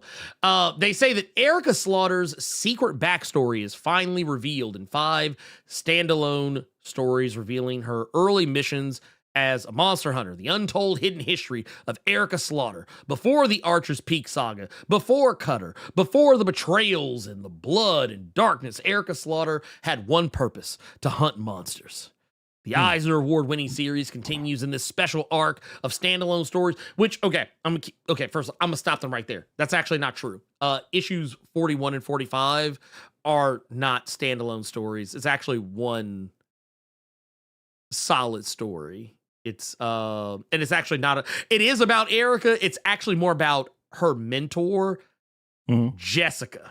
Like, it's you're primarily spending time with Erica, but it's around the time that Erica is learning about why Jessica Slaughter, her mentor, is so checked out, and why she's like struggling with alcoholism, why like she's basically a crash out. That's what that volume is about. It's actually the previous volume that blurb should belong to. Okay. But now, either way, a lot of places do. So this is not the first time I have not seen that, because I've seen them do it for other books as well. So that's not surprising. Yeah, this feels like they. I don't know how they do their shit, but I like if I didn't know any better, I would say that someone probably copy and pasted the blurb from volume 8 and put it on this one, and just changed whatever numbers are in the issue. I give you a good ass example. The final hardcover for X-Force Volume 4 from Benjamin Percy. The blurb for that one is actually telling you about Volume 2, and it tells you it collects issues 21 through 26. Yeah. This is the Volume 4 hardcover with issue 50 in it. Like, they got so this is not the first time I've seen that. Yeah, like, because here, I'll go back. Let's go. Well, here, let's go back one. Yeah. So, like, yeah, I feel like, this actually, no, they actually didn't. I don't know. I feel like that blurb was wrong, because I literally just read issues 41 through 45. And it's not standalone stories. Like, it's it's an entire like through narrative. But Volume 9 is coming out. You said the 17th of this month? Yeah, okay. 17th. Okay. Actually, here they have something. What's this? The omnibus volume 2. Which wait. Hold on. I'm confused, because that shit's already out. Not Volume 2. Oh, no. Volume 1 is out. Volume 1. You know what? I just remembered. Yeah. So, okay, I'm mistaken. Wow. Yes, I forgot that they re-released it. Yes, they did. With the because the one I have is the first 15 issues, not the first 20. That hard. When they when they released the omnibus, they released it with the first 20. So you know what? Yep. Honestly, when does this come out? August? Okay, we got time. Actually, hold on, I'm looking ahead. Wait a minute. Because I had some friends of mine. They actually got me the first omnibus for Christmas this year, so I know that's a thing. And then 46 through 50. Yeah, see, this isn't even. Yeah, this is for, which is funny because it feels like this cover is more indicative of the shit. Like, I don't know. That was a weird. That's a weird solicit. But that's neither here nor Volume 9, February 17th. What's the next book you want to show? Let's go to Absolute. Let's go to Absolute Wonder Woman. Sweet. Also February the 17th. This one is going to be, this is basically issues 8 through 14, which is a nice little stack of issues, I think. That's why I like the Absolute Batman did 7 through 14. So I do like that. And I think it would not surprise me, because this is how they did them before. Batman came out the first week. It came at the beginning of the month. Absolute Wonder Woman came out in the middle of the month, and then toward the end of the month, I'm pretty sure we're going to get Absolute Superman. But this is where this second arc of Absolute Wonder Woman is when several other books started coming out, and Absolute Wonder Woman kind of got put on the back burner. I'm sorry to say. Yeah, I mean that's fair. That's fair. Well, but here's the thing though. I think this is a great way to catch up because these are some really solid issues. You're gonna get to see a little bit more of what's going on with oh my god, I always keep wanting to call her another name, but it's not her actual name. Yeah. Oh my god. Anyway, you're gonna see Wonder Woman interacting with like Dr. Poison and the Absolute Universe version of Etta Candy. This is kind of also going to cover the maze arc where Absolute Wonder Woman's gone into the maze and going after what she's told is potentially another living Amazon, but she's going to end up finding something a little bit different than what she thought. Running into the Minotaur and a bunch of other stuff. It's really good shit. It's really good shit. So. Yeah, it was a really enjoyable one for like me having to like come back, catch up, then I'm missing issues and stuff like that. So I will say that like what you said 8 through 14?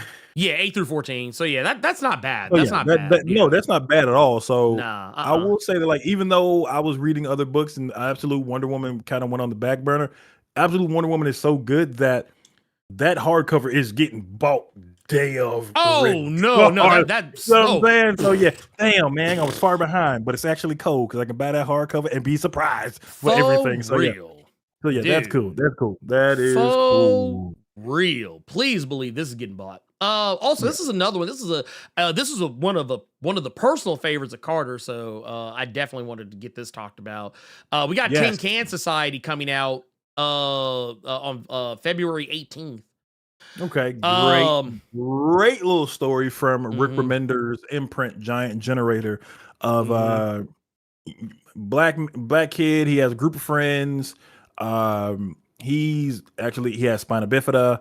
He grows up. They all grow up. They all still keep in contact. Excuse me. They're the best of friends. But this young black man becomes a genius, becomes a superhero. He makes a suit. I cannot remember the name of his superhero right now. Caliburn or something.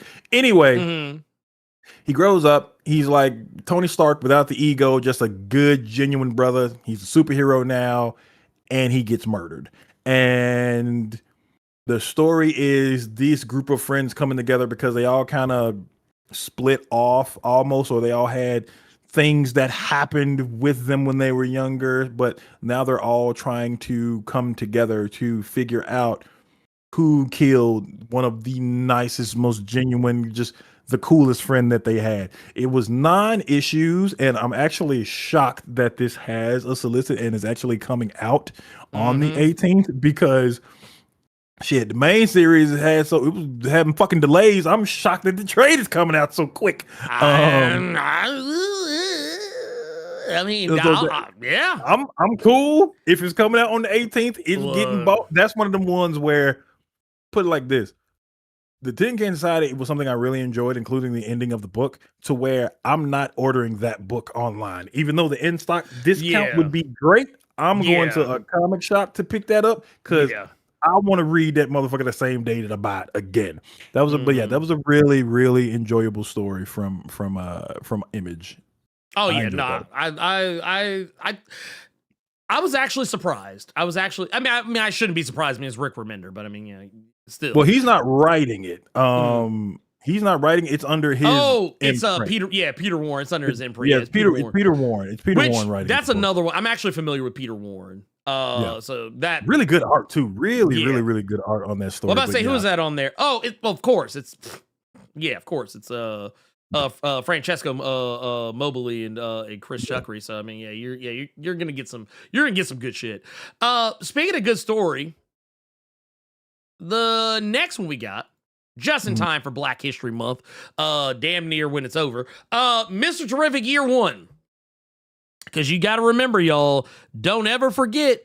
DC is gonna remind you. I'm black, y'all, and I'm black, y'all, and I'm blacker than black, and I'm black, y'all. Yeah. We know. Calm down. You are black all the way up until March. Yeah. You are black all the way up until March. But no. So, you made a comment. That's concerning. Yes. You said damn near the end of it When is this coming out? February 24th. So it's gonna be like the last. It'll be the last week of. So here's what's nasty about that. Mm-hmm. That was previously solicited for coming out on the 3rd. So what happened to where y'all pushed this motherfucker back? Yeah, dude, because I was Like, waiting what? to get that. Yeah, this was supposed to come out on the 3rd of the month. I was because I was going to actually, you know what? No. Even better. Yeah. Because I planned on picking it up. I think it was the 3rd, and then it was the 3rd. It was supposed to be the 3rd because I planned on picking it up with this so I could have a 2-piece. I was gonna get DC Power and Mr. Terrific Year 1. So I'm wondering why they had to push it back. I wonder if they're adding something to it, maybe. I mean, it's just year 1, so that was 6 issues. Yeah, yeah, it's just the 6 issues. Which, let's go ahead and just put this out here. I liked Mr. Terrific Year 1 a lot. I don't think, and you know what? Let me be more fair than that. I'm gonna be more fair than that. Mm-hmm. I didn't just like it. Yeah, y'all liked it.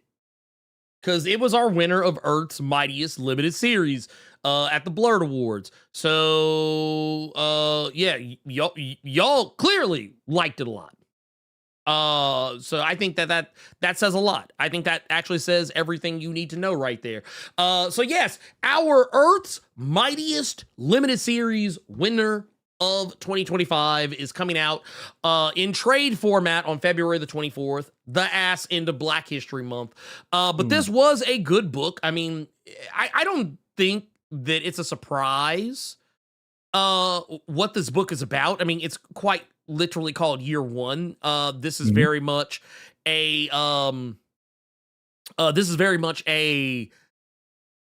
reimagining of Mr. Terrific's earliest days while also kind of showcasing his ties to other Black heroes like John Stewart as well as Black Lightning. Black Lightning actually features in this book quite a bit from like the back, actually really kind of almost throughout it, in some way, shape, form, or fashion. There's very few issues where he doesn't show up, and he's very present at the end of it. But also, this introduces a new wrinkle into the Mr. Terrific mythos, and that is his child, Fairplay.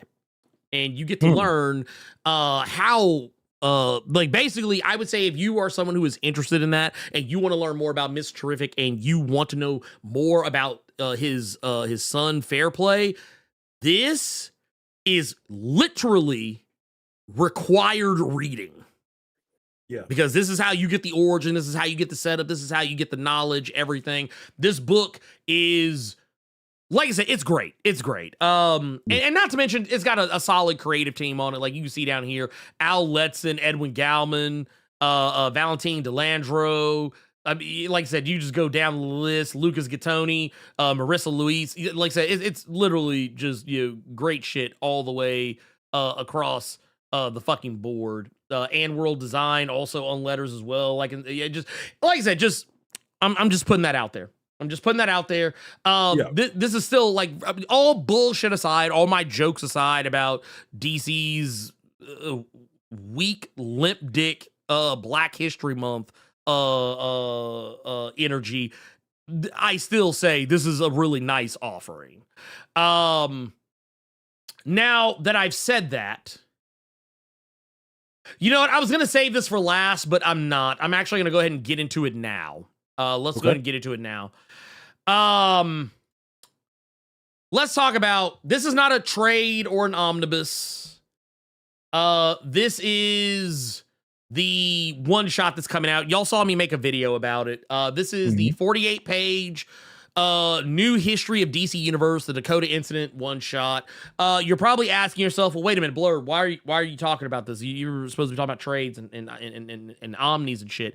Well, the reason why I'm talking about this is because I have a mission for y'all, and I think I was pretty clear when I made that video. I think within the same breath that I said that I was kind of irritated that DC was doing this the way they were doing it, I also said that I was going to be buying it. So I think that you guys should probably give me a little bit of rope here.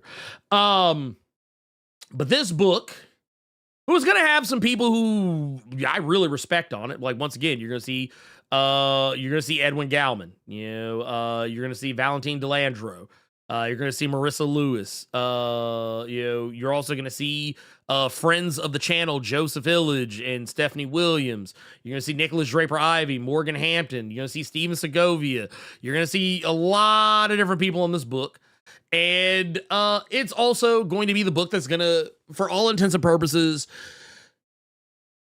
kind of tie in why the Dakotaverse is going to be joining the DC universe and why you're going to start seeing Dakota Universe characters, hanging around, palling around with DC Universe characters, despite the fact that up to this point, the Dakota Universe, which is kind of largely been referred to as Earth M, since the Milestone Universe Returns era, yes, they've largely acted as if DC or superheroes for the most part are a non-factor in Earth M. Like, Superman is dead in Earth M. Like, they did the whole, like, y'all remember what was it in? Yeah. I remember what was it? Don Cheadle was like, Superman got that action in Earth M. And yeah, so there's that. Yeah. But and also Damon just hit the nail right there on the head. He said that video was for Jim and Marie, not y'all. Go buy that book. Exactly. That's what I want people to understand. And I think sometimes people get the wrong message about me when I say stuff, when I'm criticizing these companies. I'm not criticizing the creative teams. I'm not punishing the creative teams more, unless the creative team is the one that's behind it. But that's rarely the case sometimes when I'm talking about these things. But in the case of this, it is like, I don't want Joe and Stephanie and Nicholas and Morgan and Ed and everybody else. Don't punish them, and I'm gonna tell you why. Okay, now see here. I'm gonna take this down. I'm gonna take this down because I want y'all to see me. I want y'all to see me. I want y'all to see my face. Get the one. You want me to take the one? Okay, I'm gonna take the one. Get it. Okay, so here, and I want to leave this up too. I'm gonna leave up this comment because this is very important.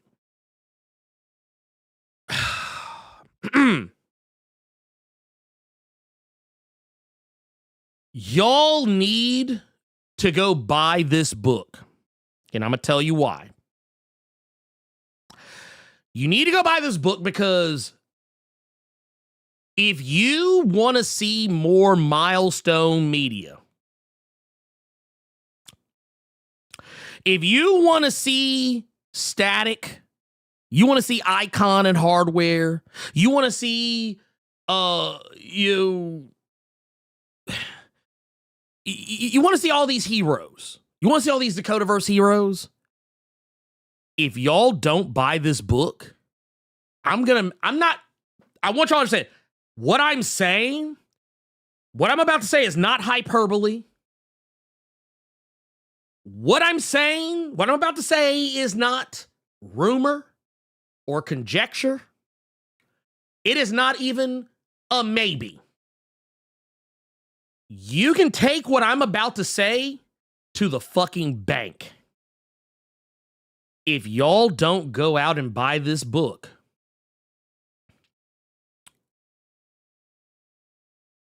a lot of y'all will never live to see Milestone again.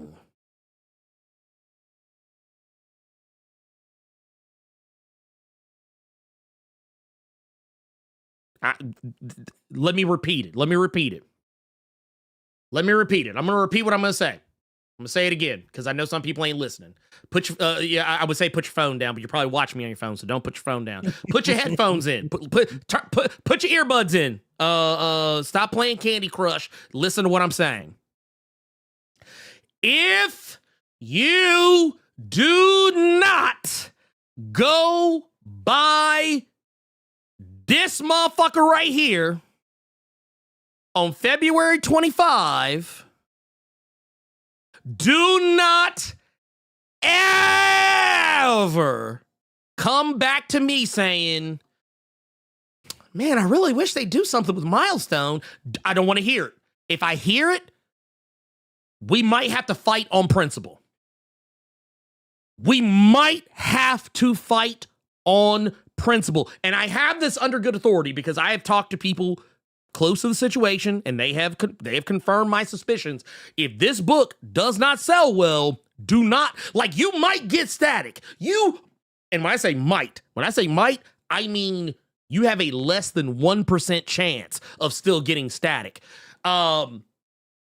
Like, I think the only reason you would get static is just by virtue of the fact that they're kind of signaling that he'll be a part of the Teen Titans again in the future. But do not look for, like, I don't want to hear you talk about, man, I wish they'd have done something more with Icon. I wish they'd have done something more with Rocket. I wish they'd have done something more with Hardware. Man, I really think a Blood Syndicate book would be right on time. Damn, man, they should really bring the Shadow Cabinet back.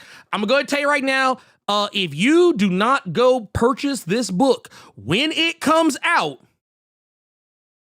and you come to me, if I see you in the streets or if I see you in this fucking chat and I hear you talking about you're talking that bullshit, that's what you're going to get from me. And then you are going to swiftly be kicked in the stomach and stone cold stunned. Please believe that. Please believe that. And not only will you be stone cold stunned, you're going to get the, like, I'm going to get in your face while you're on the ground, like, be like, in your face, and then throw it, like, in your face. You're going to get that. You will get stone cold stunned. Please believe that. That is not a threat. That is a fucking promise. That is a promise. That is a promise. So here, this is what I want y'all to do. Here, let's do this. Let's do this, because I just saw Tubes bring this up too. So you know what? Let's do this. We're like, I'm gonna do my due diligence. I'm gonna do my due diligence. So here's what I want y'all to do. You are gonna take your ass to your LCS. You better fucking ask for this shit to be put in your pull list. If you don't, I can't help you. If you don't, I cannot help you. You are cooked at that point. You are cooked at that point. There are multiple places. Look, matter of fact, here, do this. You know what? Where's here? Let's do this. I don't have a direct link for DC, but here, let's do this. Dakota Incident. I'm on Midtown Comics. This is typically. Oh, and then look, now y'all really ain't got no goddamn excuse. Because here, check this out. Watch this bullshit right here. Bam. Look at that shit right there. Look at that shit right there. Interesting. And let's see what we got here. Look, okay, so look here. Look at this shit right here. Look at this shit. You can get the Dennis Cowan. You get the Dennis Cowan variant. Whoa. Pull that back up. What is wrong with Clark Kent's pinky in that shot? Wait a minute. No, he got the pinky out. Oh, having the pinky out mid-flight is nuts. You got to, man. He's a gentleman. You've also got this version. It's kind of a that is like the 52. Yeah, this is the old fresh. Yeah, this is the old 52 joint. Fresh. And see how, like, I ain't gonna lie, it's kind of nasty work seeing the hardware helmet and the rocket belt and the green icon cape and the static shirt. That's kind of nasty. I ain't gonna hold you, but I kind of want it. You know what? Go, pull that back up. You do realize if you all don't pre-order that comic, if you don't go to your shop and buy that comic, that's pretty much what's gonna happen to Milestone. You know what? This right here, this is gonna be the podcast thumbnail. Right here. Knew that was coming. No, it's a podcast thumbnail. That's pretty much what Milestone's about to be. And then look, you got this junk right here. I actually saw this cover for the first time just the other day, and I'm gonna tell you what I'm gonna do. I'm gonna tell you what I'm gonna do, and I'm gonna tell you how nasty I am with it. I'm buying all of these. I'm going to be buying all of these. Look at this shit right here. Come on, man. Come on, bruh. Come on. So here's what I need y'all to do. Go do the fucking thing. Stop playing with me. Please and thank you. Stop playing with me. Like I said in my video, while I have shit to say, I am still going to buy the book. Dude, it ain't talking shit to you or stop playing with you. Y'all gotta stop playing with yourselves. Like, man, bro, I'm getting real sick. I'm getting real sick of hearing those complaints. And then when these books are out, and this is literally the conversation we had last week. Like, yes, y'all want it, and go get it. And I'm only talking to the people who actually want this book. Now, don't wait. Please. Run, don't walk. Right? You That's run. Yeah, That's you all run to this motherfucker. God damn it. Because I'm sorry, but here's the thing. And it should never need to be said. But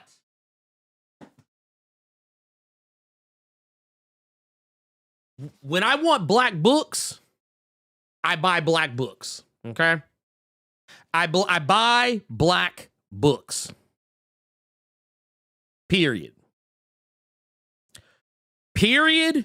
End of story. We're not waiting. We are not waiting. We're not waiting for a sale. We're not waiting for them to hit the site. Y'all know what I'm talking about. Y'all know what I'm talking about. You know Rob's favorite site. Y'all know what I'm talking about. If you know, you fucking know. That shit is still stuck in my head. The conversation I had with somebody at a con. It was just like, if it ain't static, then y'all ain't really getting milestone. Now it's to the point where you ain't even gonna get static. Yeah, you ain't getting these books, bro. Mark my fucking words. If y'all don't go buy this book, y'all getting that man in team books. You didn't get that's it. You're not getting Icon and Rocket. You can get him in Young Justice though. Yeah, you get him in Young Justice. Yeah, that is nuts. That's nasty work. It's nasty. But that is nuts. And I'm gonna be real with y'all. DC actually would prefer it that way. Because the only milestone character DC actually gives a shit about is Static. Because by their metric, they don't think that Hardware and Icon and Rocket and Blood Syndicate and Shadow Cabinet, they don't think that those books sell well enough to be bothered with. So all DC needs is a fucking excuse. Now, the reason why they're going to hang their hat on Static is because Static is a license to print money. They know niggas love Static. They know we going to show up for Static. They know we like that goddamn Static. And you know another reason why is because Static is the only hero in DC's entire pantheon of characters that actually passes the Spider-Man test. He's the only hero. Static is the closest thing DC has to Spider-Man. And Sideways ain't even close. And that motherfucker looks just like him. Felt like I saw Sideways in something this week. He was in that Cheshire. No, I'm talking about this week. Oh, this week. Oh, yeah. Yeah, because but here's the thing though. Static. Okay, here. Let's play a game. Let's see how many things Static and Spider-Man have shared in common with one another since Static debuted in the 90s. Started out being a hero in high school. Is a nerdy kid, from around the way. Has a propensity to talk smack while laying the smack down on supervillains. Also had what is effectively a very harrowing, I would say, watershed moment in their childhood. Let's see what else we got. Also was bullied.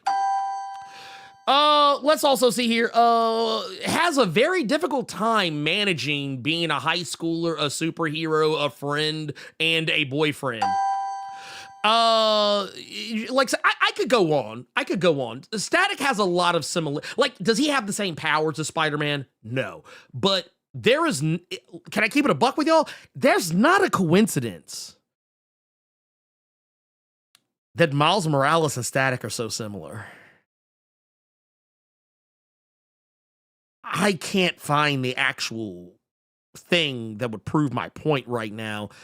But I'm pretty sure if you ask Brian Michael Bendis what inspired the creation of Miles Morales, I'm pretty sure he would tell you Static. I feel like you said that. I think you said that on the cave before. Yeah. Matter of fact, you could actually, Ironheart is basically the original. Ironheart is basically the original plans for Technique. For those who remember I guess I don't want to call her a female version of Hardware, but I mean, she did end up becoming Hardware at some point, so it's almost not an inaccurate statement. But yes, and yeah, so I'm saying all this to say, Static is the most valuable IP that Milestone has, and DC wants it. And here's what I'm gonna say: don't make it easy for DC to snatch up Static. Don't make it easy. Don't make it easy, because if you devalue all the other heroes in Milestone, all it does is make Milestone seem that much weaker in comparison. All of the I know that some people don't vibe with Milestone. I know that some people don't find it as interesting. It doesn't speak to them. But guess what? It speaks to a lot of us. Yes, right. You goddamn right. You goddamn right, Elite. You goddamn right. You are goddamn right. I just shot. I have shot several times today on this show. If you know, you know. I'm not going into it. But that ain't here. That ain't here, and that ain't there. What you're going to do is you're going to walk your ass into that goddamn LCS. Matter of fact, you're not going to wait till the 25th. Technically, I think final order cutoff is already hit, but you can still go in your shop and say, hey, can y'all put one of these aside for me? And that will make them order more. At this point, dude, Ernie, like, just to keep it A1. Yes. Please. And I don't mean for this to sound any kind of way, so I don't want you to get offended or defensive or anything like that. Go off. But at this point, I'm tired of hearing you say that, and I'm tired of saying it, and because we've we done said this a lot of times for a lot of years, and at this point, like I'm over saying it just because you've heard it, and if the books don't come out, it's not because of me. Nope. It ain't because of him. Nope. It ain't got nothing to do with us at this point, dog. I can tell you right now, it for goddamn sure ain't my fault. My shelf ain't right by me like his. He could cheat because he got easy access to just reach. It's back there. But no, dude. I'm like Gambit in this motherfucker. I'm like Gambit in this motherfucker with 52 car pickup. Let's go. Don't bring Mr. LeBeau into this conversation. But I'm exhausted, y'all. I'm exhausted.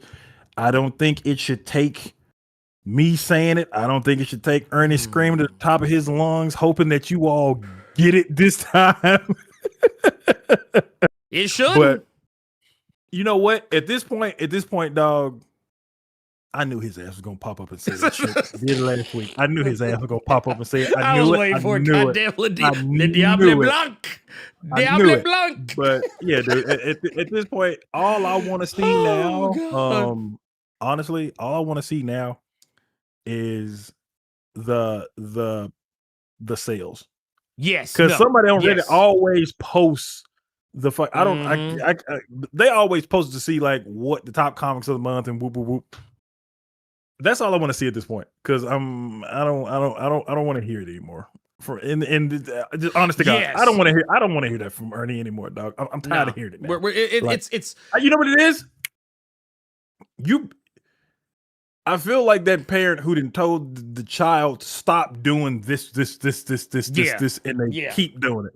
I'm tired of hearing it, bro. Like you already know what to do, dog. I'm fucking exhausted, bro. Look, I'm tired.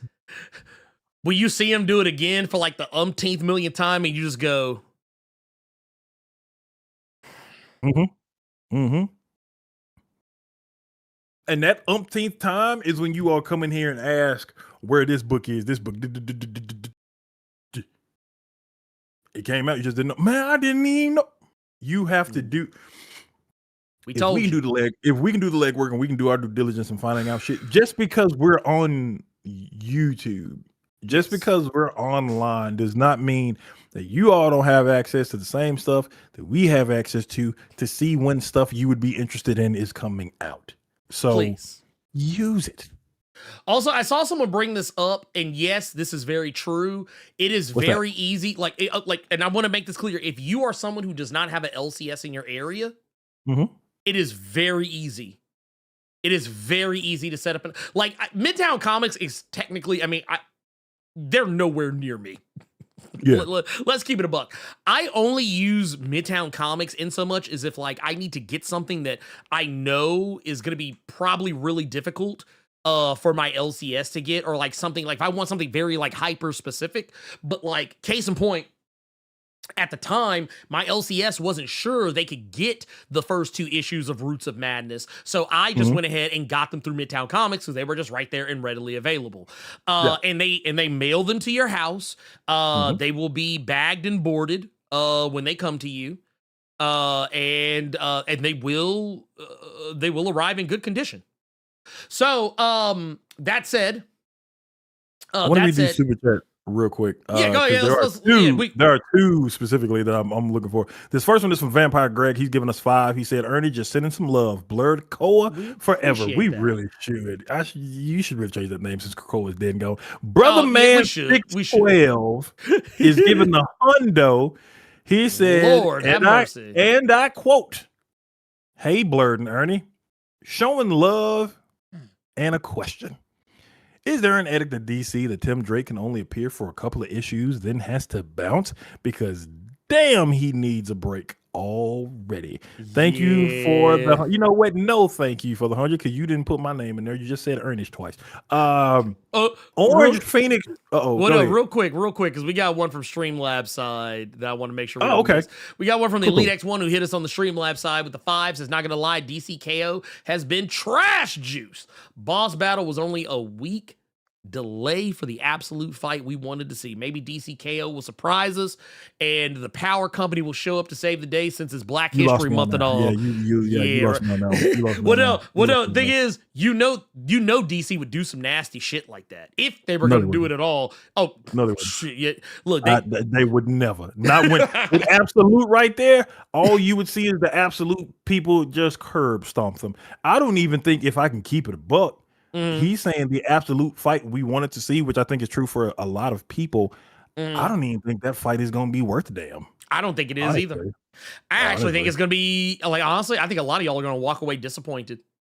I think a lot of y'all, be a lot of out of, just from the shots we've seen of the absolute team. Yes. I think it's going to be some out of character shenanigans. Oh, honestly. Yes, there will be. Oh, yes, there will be. Please believe me, there will be.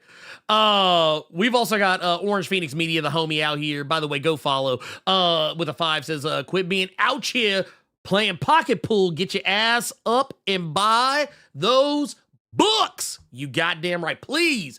Get your ass up and go buy the books. I'm sorry. Carter, did you see the thing that was kind of creeping up on the internet the other day, talking about how there was almost a Vixen book back in the 70s, back in 78, but then it got canceled before it actually went through. Here's the thing. Do you know how many books, black books, we get? Or I'm sorry, don't get? I promise you, there's a lot more than what we know about. But I always like to point people back to the direction of Stephanie Williams' Ironheart. How she revealed that she had done a whole Ironheart book. And they canceled that shit for the dumbest reasons humanly imaginable, because the MCU show got delayed. What the fuck did that have to do with anything? Jesus. It ain't like y'all got a goddamn y'all ain't got no goddamn Wonder Man book out on shelves now that there's an MCU show. Where's the Wonder Man book? They're getting a Wonder Man book. It's just is white on rice. It's white on rice, yeah. And it's Jerry. Yeah, it's Baskin Robbins classic vanilla. It ain't Wonder Man. It's Wonder Man. Wonder Dash Man. My name is Simon Williams. Wonder Man. Yes. Ed Boy in the cut with 5. He's saying the biggest example of this recently is Silver Surfer Ghostlight. It was a dope miniseries, a powerful new black character, been MIA ever since. Which is funny because there was a character that Ernie brought up. It was either last week or a week prior. No, I didn't tell you that. I'm just thinking about it now because I saw it in my shop, and I almost bought it. It was a character you brought up when they brought back Wildstorm at DC. Was it Silencer? Oh, talking about the Silencer. Yeah, because it was a new black character you were bringing up. I saw that at my shop with I saw that, and I saw Michael Cray was another one I saw. Bruh. It was written by Brian Hill, but I remember seeing those. I'm going to tell you, I saw that. Oh my God. we got another hundo from the director of S.H.I.E.L.D. himself, main Marvel continuity. He is not the director of Han over there in the Ultimate Universe. This is life model decoy Mo with the 100. He said, directly speaking, either you support your LCS and your favorite books, or you can wait for them to go the same way as the 90s and early 2000s mom and pop stores, replaced by big box stores. Woo! Speak with your fucking dollars. He didn't add the fucking part. That was me. I don't want to put words in their mouth. If you're not going to do that, then we have absolutely nothing to talk about. We have nothing to argue about. We have nothing to communicate on. Thank you for that 100, Gillis Mo. And as well, brother man, thank you for that 100, even though you said Blerd and Ernie, go to hell. Tube's the one with $2. Tube's the one with $2 said, don't let DC take milestone like tokens to spend. I feel like the only token they would want is electrified. Brother man with another 20 is saying, my bad, Carter. Damn. My brother, it is appreciated. It's all good. It is appreciated. We appreciate you, fam. We appreciate you. Yes, we do. Yes, we do. Oh, goddamn. But he did bring up a point. Like, if you can't do that, if the first thing you do is start coming up with excuses as to why you didn't do it that one time on that day, we have nothing to talk about, dog. Get out of it. Go on. Yeah. With that said, I got to do it. Ernie. Yes. You want to read these questions real quick? Because I think we have a few. We don't. We did good. We got two. We got two. We did good. All right, let's go. All right, this first question is from Q Doma. He said, greeting, Ernie and Carter. See, brother man, that's how you do it, Ernie and Carter. Hope you're having a great day. What's your take on the Jim Lee controversy on his comments on the comic book industry that happened early in 2026, which started a debate among Western comic fans suggesting that manga was better than American comics? I saw this. I actually thought about making a video about it, but I don't know. I feel like I could just easily. I feel like my thoughts on this could easily kind of be broken down in so much that that's his opinion.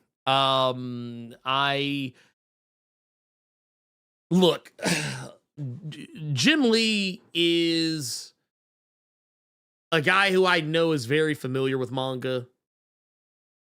He's familiar with the business model.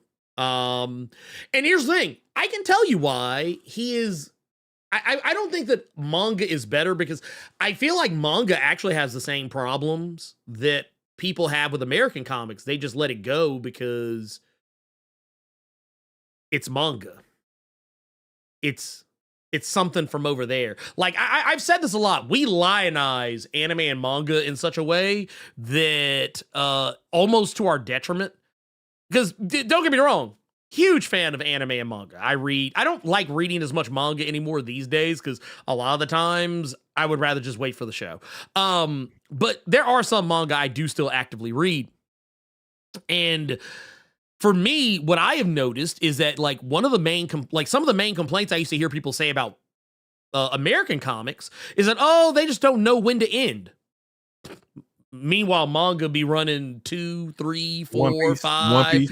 Yeah. 1,000. One Piece. And then some people say, oh, well, the art's always so inconsistent in American comics. It's inconsistent in manga. And for the same reasons.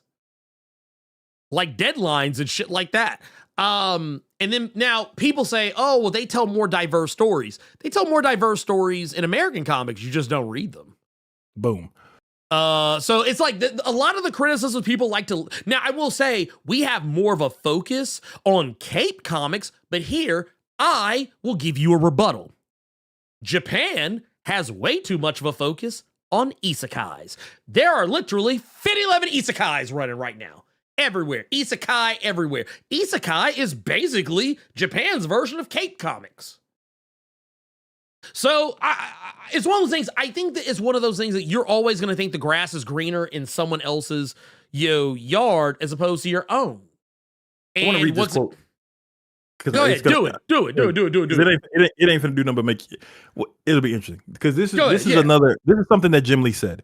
He said in Japan, speaking of manga, it's closer to literature and anyone can read it, and it's not just hero stories. There's a much wider range of genres, like stories about cooking and soccer.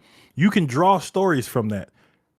So I'm very happy that manga has been so successful because it gives me a goal to aim for. The manga market is bigger than our industry. So the question becomes, what can we learn from this? Here's the problem with that. In Japan, it's closer to literature. And Elite, he is not right. I'm going to tell you why. In Japan, it's closer to literature. Anyone can read it. It's not just hero stories. You know what else is closer to literature and not just hero stories? And is right now currently in the good old US of A fucking Image, because this is one from Edward Baker and Sean Phillips called The Fade Out. The fuck are we talking about? Here's another one closer to that's an Image. Here, boom, Criminal. What the fuck are we talking about? So what are we talking about? No. You know what I think it is? You know what? Fuck it. I am gonna make a video about it, but I am gonna say what I'm gonna say right here. No, Jim, it's not closer to literature than American comics. It's closer to literature than your comics. There you go. It's like that's the thing. And when I talk to like manga only people, they always cite that as their reason for why they don't like America. Oh, it's just heroes. It's just superheroes. Yeah. If you only read Marvel and DC. If you only read Cape books, of course. You read Cape books, that's all you gon' fucking see. What are we talking about, man? If you go like, dude, if you go read Image Comics, Boom Studios, Dark Horse, you go read fucking Dynamite, shit like that. It's not all superheroes. It's other shit that's out there. And truth be told, Mad Cave, AWA, fucking distillery. Like what we talking about? What are we talking about? What are we talking about? I mean, yeah, are Cape comics like what people know more about over here? Yes. But that does not mean that there's all that is. That's not the case. You're purposely being ignorant to other facets of comic books. Because the one thing that I thought was so weird, he said the stories told in Japanese manga and anime are incredibly powerful. I've seen that in comics. That's why books get fucking eyes. I've often found myself wondering what is missing in Western comics and why aren't they able to achieve the same flavor? Reading that kind of statement, DC is cooked. I'm not I think reading that kind of statement with all these other imprints Ernie and I just named off. DC is cooked. Look, yeah, DC ain't shit no more.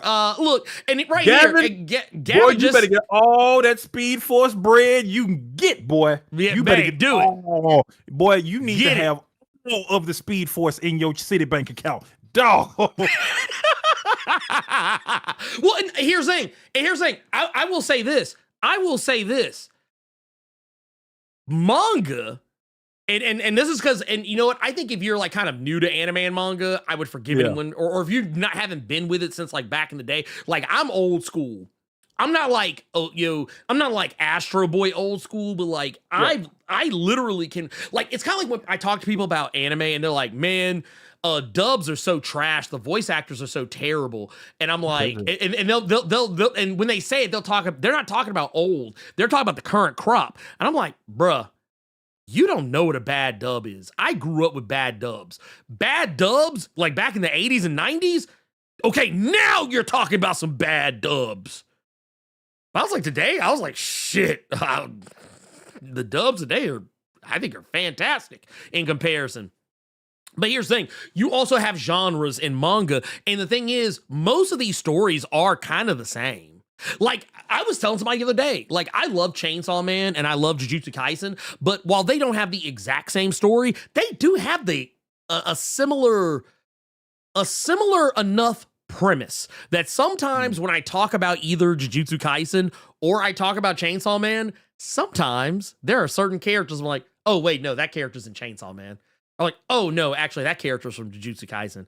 Because it's like, there's some very similar shit. And if you can't recognize that, then you're being intentionally obtuse. A lot of manga and anime have about roughly, a lot of these stories, especially shonen manga, they all have a lot of the same stories. Usually about some, person, a guy or a girl, whichever, it's either you're the idiot savant, like you're the person who's like, you're not particularly bright or great at a lot of things, but you're just really ridiculously good at this one thing. And that makes you the hero of the story. Or you're like the reluctant hero who gets thrust into some wild shit. Or, it's a, or you go to some, unusual place where, you're surrounded like by this entirely weird new world that you never knew existed, and now you have to adapt within it. Like, I've seen so many manga use that exact same storyline. Very rarely do I read a manga that's doing something different that I haven't read before. Very fucking rarely. They all kind of do the same thing. It's kind of like how I always joke that like Grey's Anatomy has 7 episodes. Like, because it's basically just you're recycling the same 7 episodes across multiple seasons. You're just changing the cast and the characters out. Or like, there's only really like 5 or 6 episodes of Law and Order SVU. You're just changing the cast around. You're mixing up the names and characters. It's the same with anime and manga. And the sooner that we all accept that, I think the better off we're all going to be. I do not believe in the overlionization of anime and manga because, honestly, it's just comics, but in Japan. Anyway, moving on. Last question we got from Inhuman T. Said, good afternoon, Blerd and Carter. See, brother man, somebody did it again. Blerd and Carter. Did you guys get to read Green Lantern number 11? It was a good issue. I just need more. The Magic and Colossus first issue is fantastic, in my opinion. They're talking about Absolute Green Lantern, right? I think so. I need to. That's what they were, because I said Green Lantern Core is on 12 and Green Lantern is on like 30 something. But if you're talking about Absolute, I need to catch up. I think I am 3. I think I'm like 2 or 3 issues behind on Absolute Green Lantern. But ever since issue 8, that book has just been cooking. I don't know why it took you at 8. Because I think now you're not in the same, so I can tell you what it was. I think I know why the first few issues didn't get you. It's because it's a lot of jumping back and forth. Yeah. It's a lot of okay, well, all right, we're in the past. Okay, now we're in the present. Okay, now we're in the past. Now we're in the now we're in the past. Now we're in the everything with Joe so far and other like characters has been really, really good. But I have not read that myself, my brother. And I also stop. I'm not talking about shonen. I'm talking about all fucking manga. I don't just read shonen. I read seinen too. I even read some shoujo. I know what I'm talking about. I've been reading manga for a very fucking long time. Almost as long as I've been reading American comics. But yes, anyway, let's move along. I just wanted to stop him before he kept going. You know what? That was our only two. So I do need to catch up on Absolute Green Lantern. Have you read Magic and Colossus? I tried. I couldn't. I couldn't. I'm sorry. I'm sorry. Damn, you didn't crush this boy. He said it was fantastic. This motherfucker here sighed and couldn't finish it. The nerve. It's like, yeah, I couldn't finish it. I'm gonna try to finish it later, but I couldn't get through it. I'm sorry. I'm sorry. I'm sorry. I'm sorry. And everybody green as hell.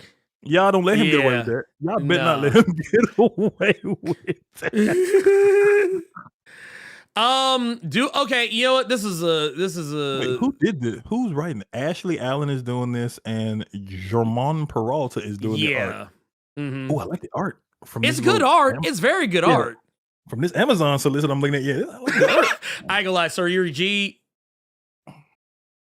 He's out of line, but he's right.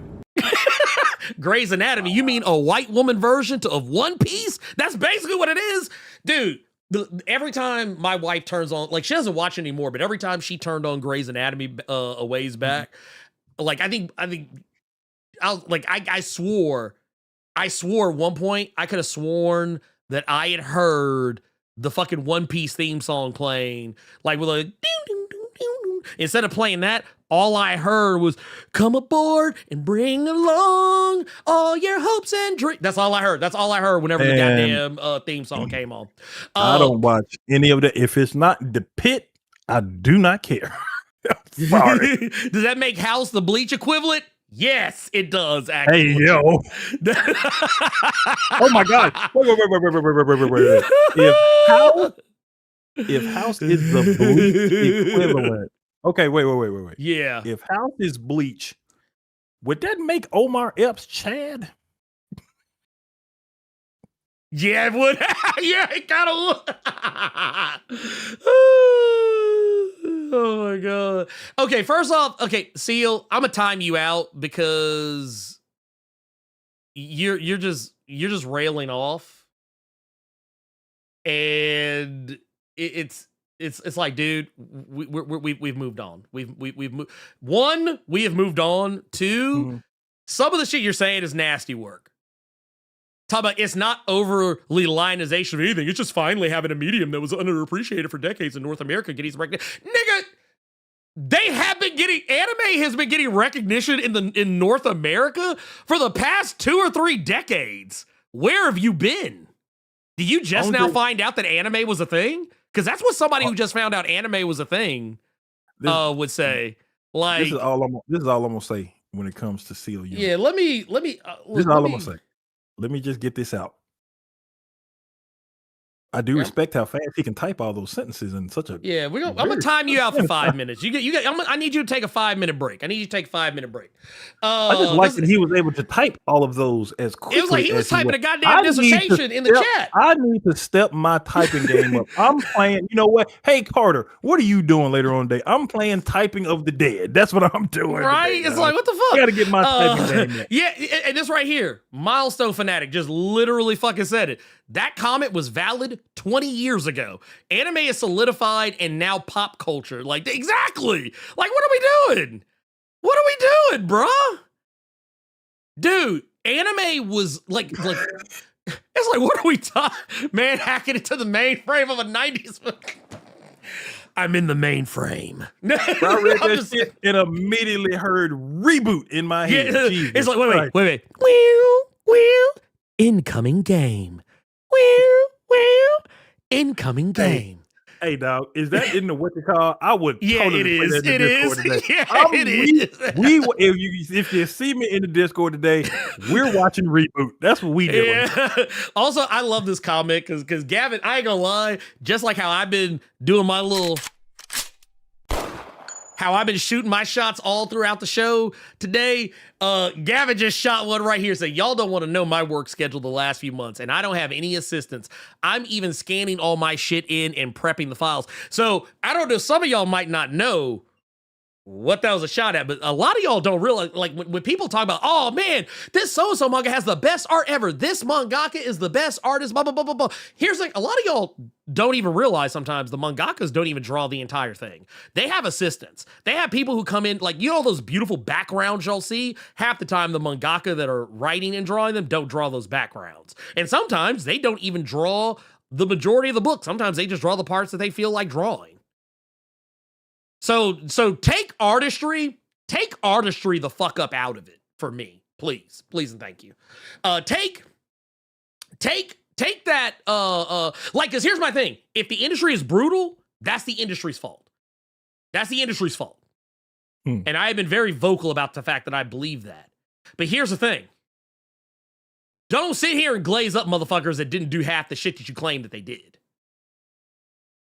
And manga still be coming in late sometimes. So, man, stop that shit.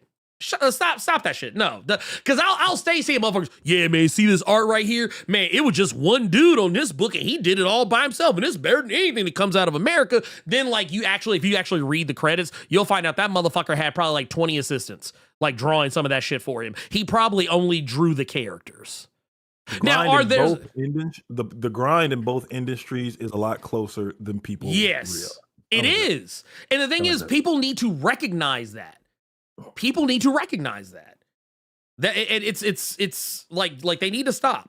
Like you can like that's what I say. We need to stop lionizing that shit. We really need to stop. Like, this isn't 1985 anymore. This isn't 1990. You're not going to get made fun of for liking anime. There's a high chance that the person you're talking to watches it too. There's like you have an at least 80% chance to talk to a stranger on the street and ask them what their favorite anime is, and they'll probably be able to say some anime. It might not be the anime you want to hear about, but you're gonna fucking hear about it. Like, this is this isn't the 90s anymore. I know some of y'all are still like suffering PTSD from that shit. I suffer from it as well, getting made fun of for liking anime. But guess what? All the motherfuckers who made fun of me for liking anime back in the day, guess what the fuck they're always watching now? Anime. All right, I rest my the defense, or rather not the defense, the prosecution rest. Anyway. Yep, with all that out of the way. Yeah, what you got? What you got planned today? I know you told me you were working on a video yesterday. Oh yeah, I'm working on Storm. Oh, okay. I'm working on Storm, and I did joke earlier that I'm having a difficult time getting through editing that video, largely because, like, the whole time I was talking about it, I didn't know what to say. Oh, wow. Which is a rare thing for me to not know what the fuck to talk about regarding a book, especially a book about Storm. It was a lot going on, and I'm trying to, like, process my thoughts without, like, I don't know. We're getting somewhere. There is a Storm. So two things that I can confirm. The Storm Bishop video is something I'm working on. You're probably not going to get it anytime terribly soon. It's going to be like, don't look for it this month. I'm very slow. I'm a very slow worker. So, however,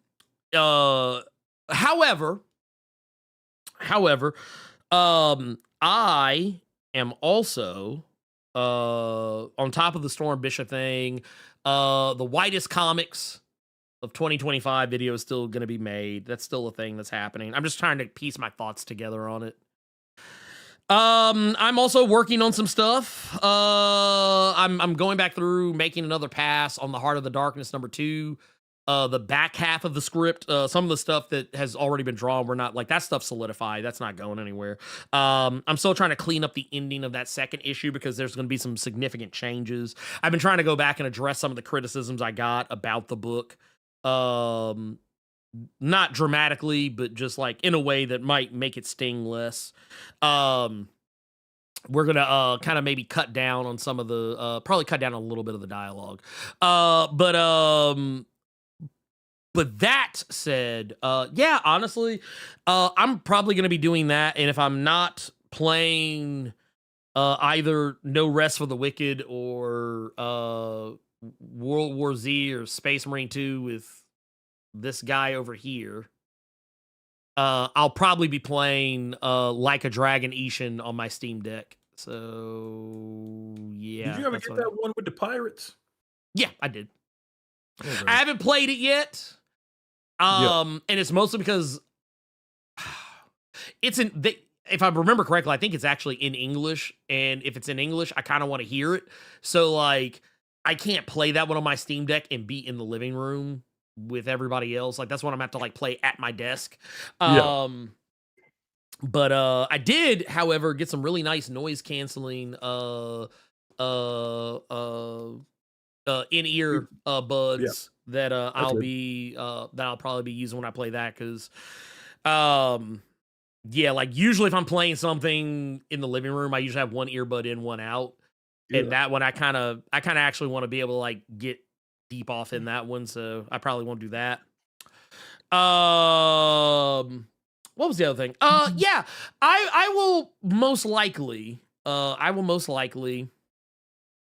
be I don't know, we'll see. Oh, by the way, real quick. Okay. If for whatever reason, if you are, because I'm really bad at doing this, if you're for whatever reason interested in my comic Heart of the Darkness, you can go pick up issue 1 on Global Comics. The link is in the description for this live stream. Go there, get you a read of it. It's 32 pages of salvation is what it is, what I would call it. It's a great read, fun, good stuff. And if you like supernatural or detective noir style stories, I think you'll find a lot to like. I will also say that if you are a fan of manga, it's not a manga, but it is black and white with some splashes of color. Maybe that will be your thing. And yeah, by me and a guy who I have a great deal of respect and admiration for, Quinn McGowan, who I was talking about earlier. Yeah,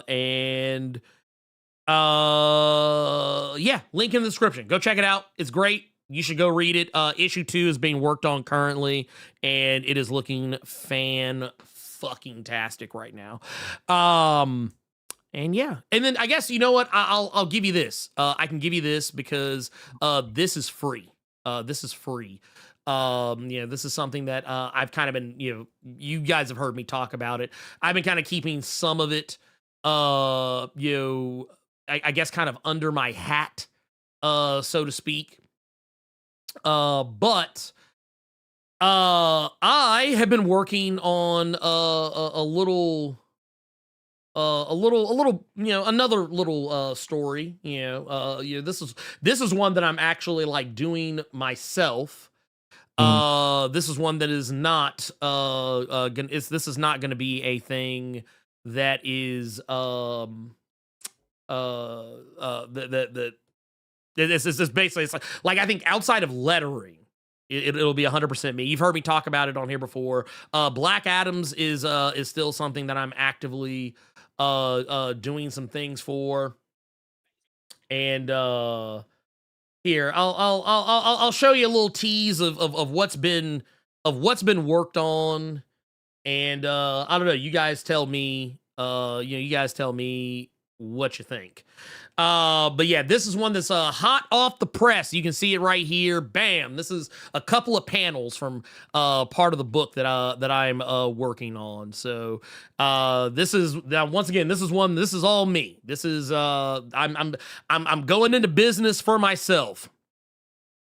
I'm going into business for myself on this one. And yeah, like I said, this one I'm hoping to have done pretty soon so I can go ahead and get started to work on issue 2. I'm still kind of debating how so where's the thick sister? She in there. Wait, which one? Because y'all know me, I draw all mine. I draw all my women thick. I'm wild like that. Don't never get it twisted. Never get it twisted. All of my women, in everything, that I do, pretty much. I think that's I guess that's my calling card, huh? Yeah, that's my calling card. But yeah, I've been going back and just kind of been doing like finishing touches and shit like that. Things I've been kind of wanting to add to it. I usually I like them thick. I like them thick. You know, look, I ain't gonna tell it myself. But yes, I'll probably be doing some art today too. Maybe working on some smaller videos.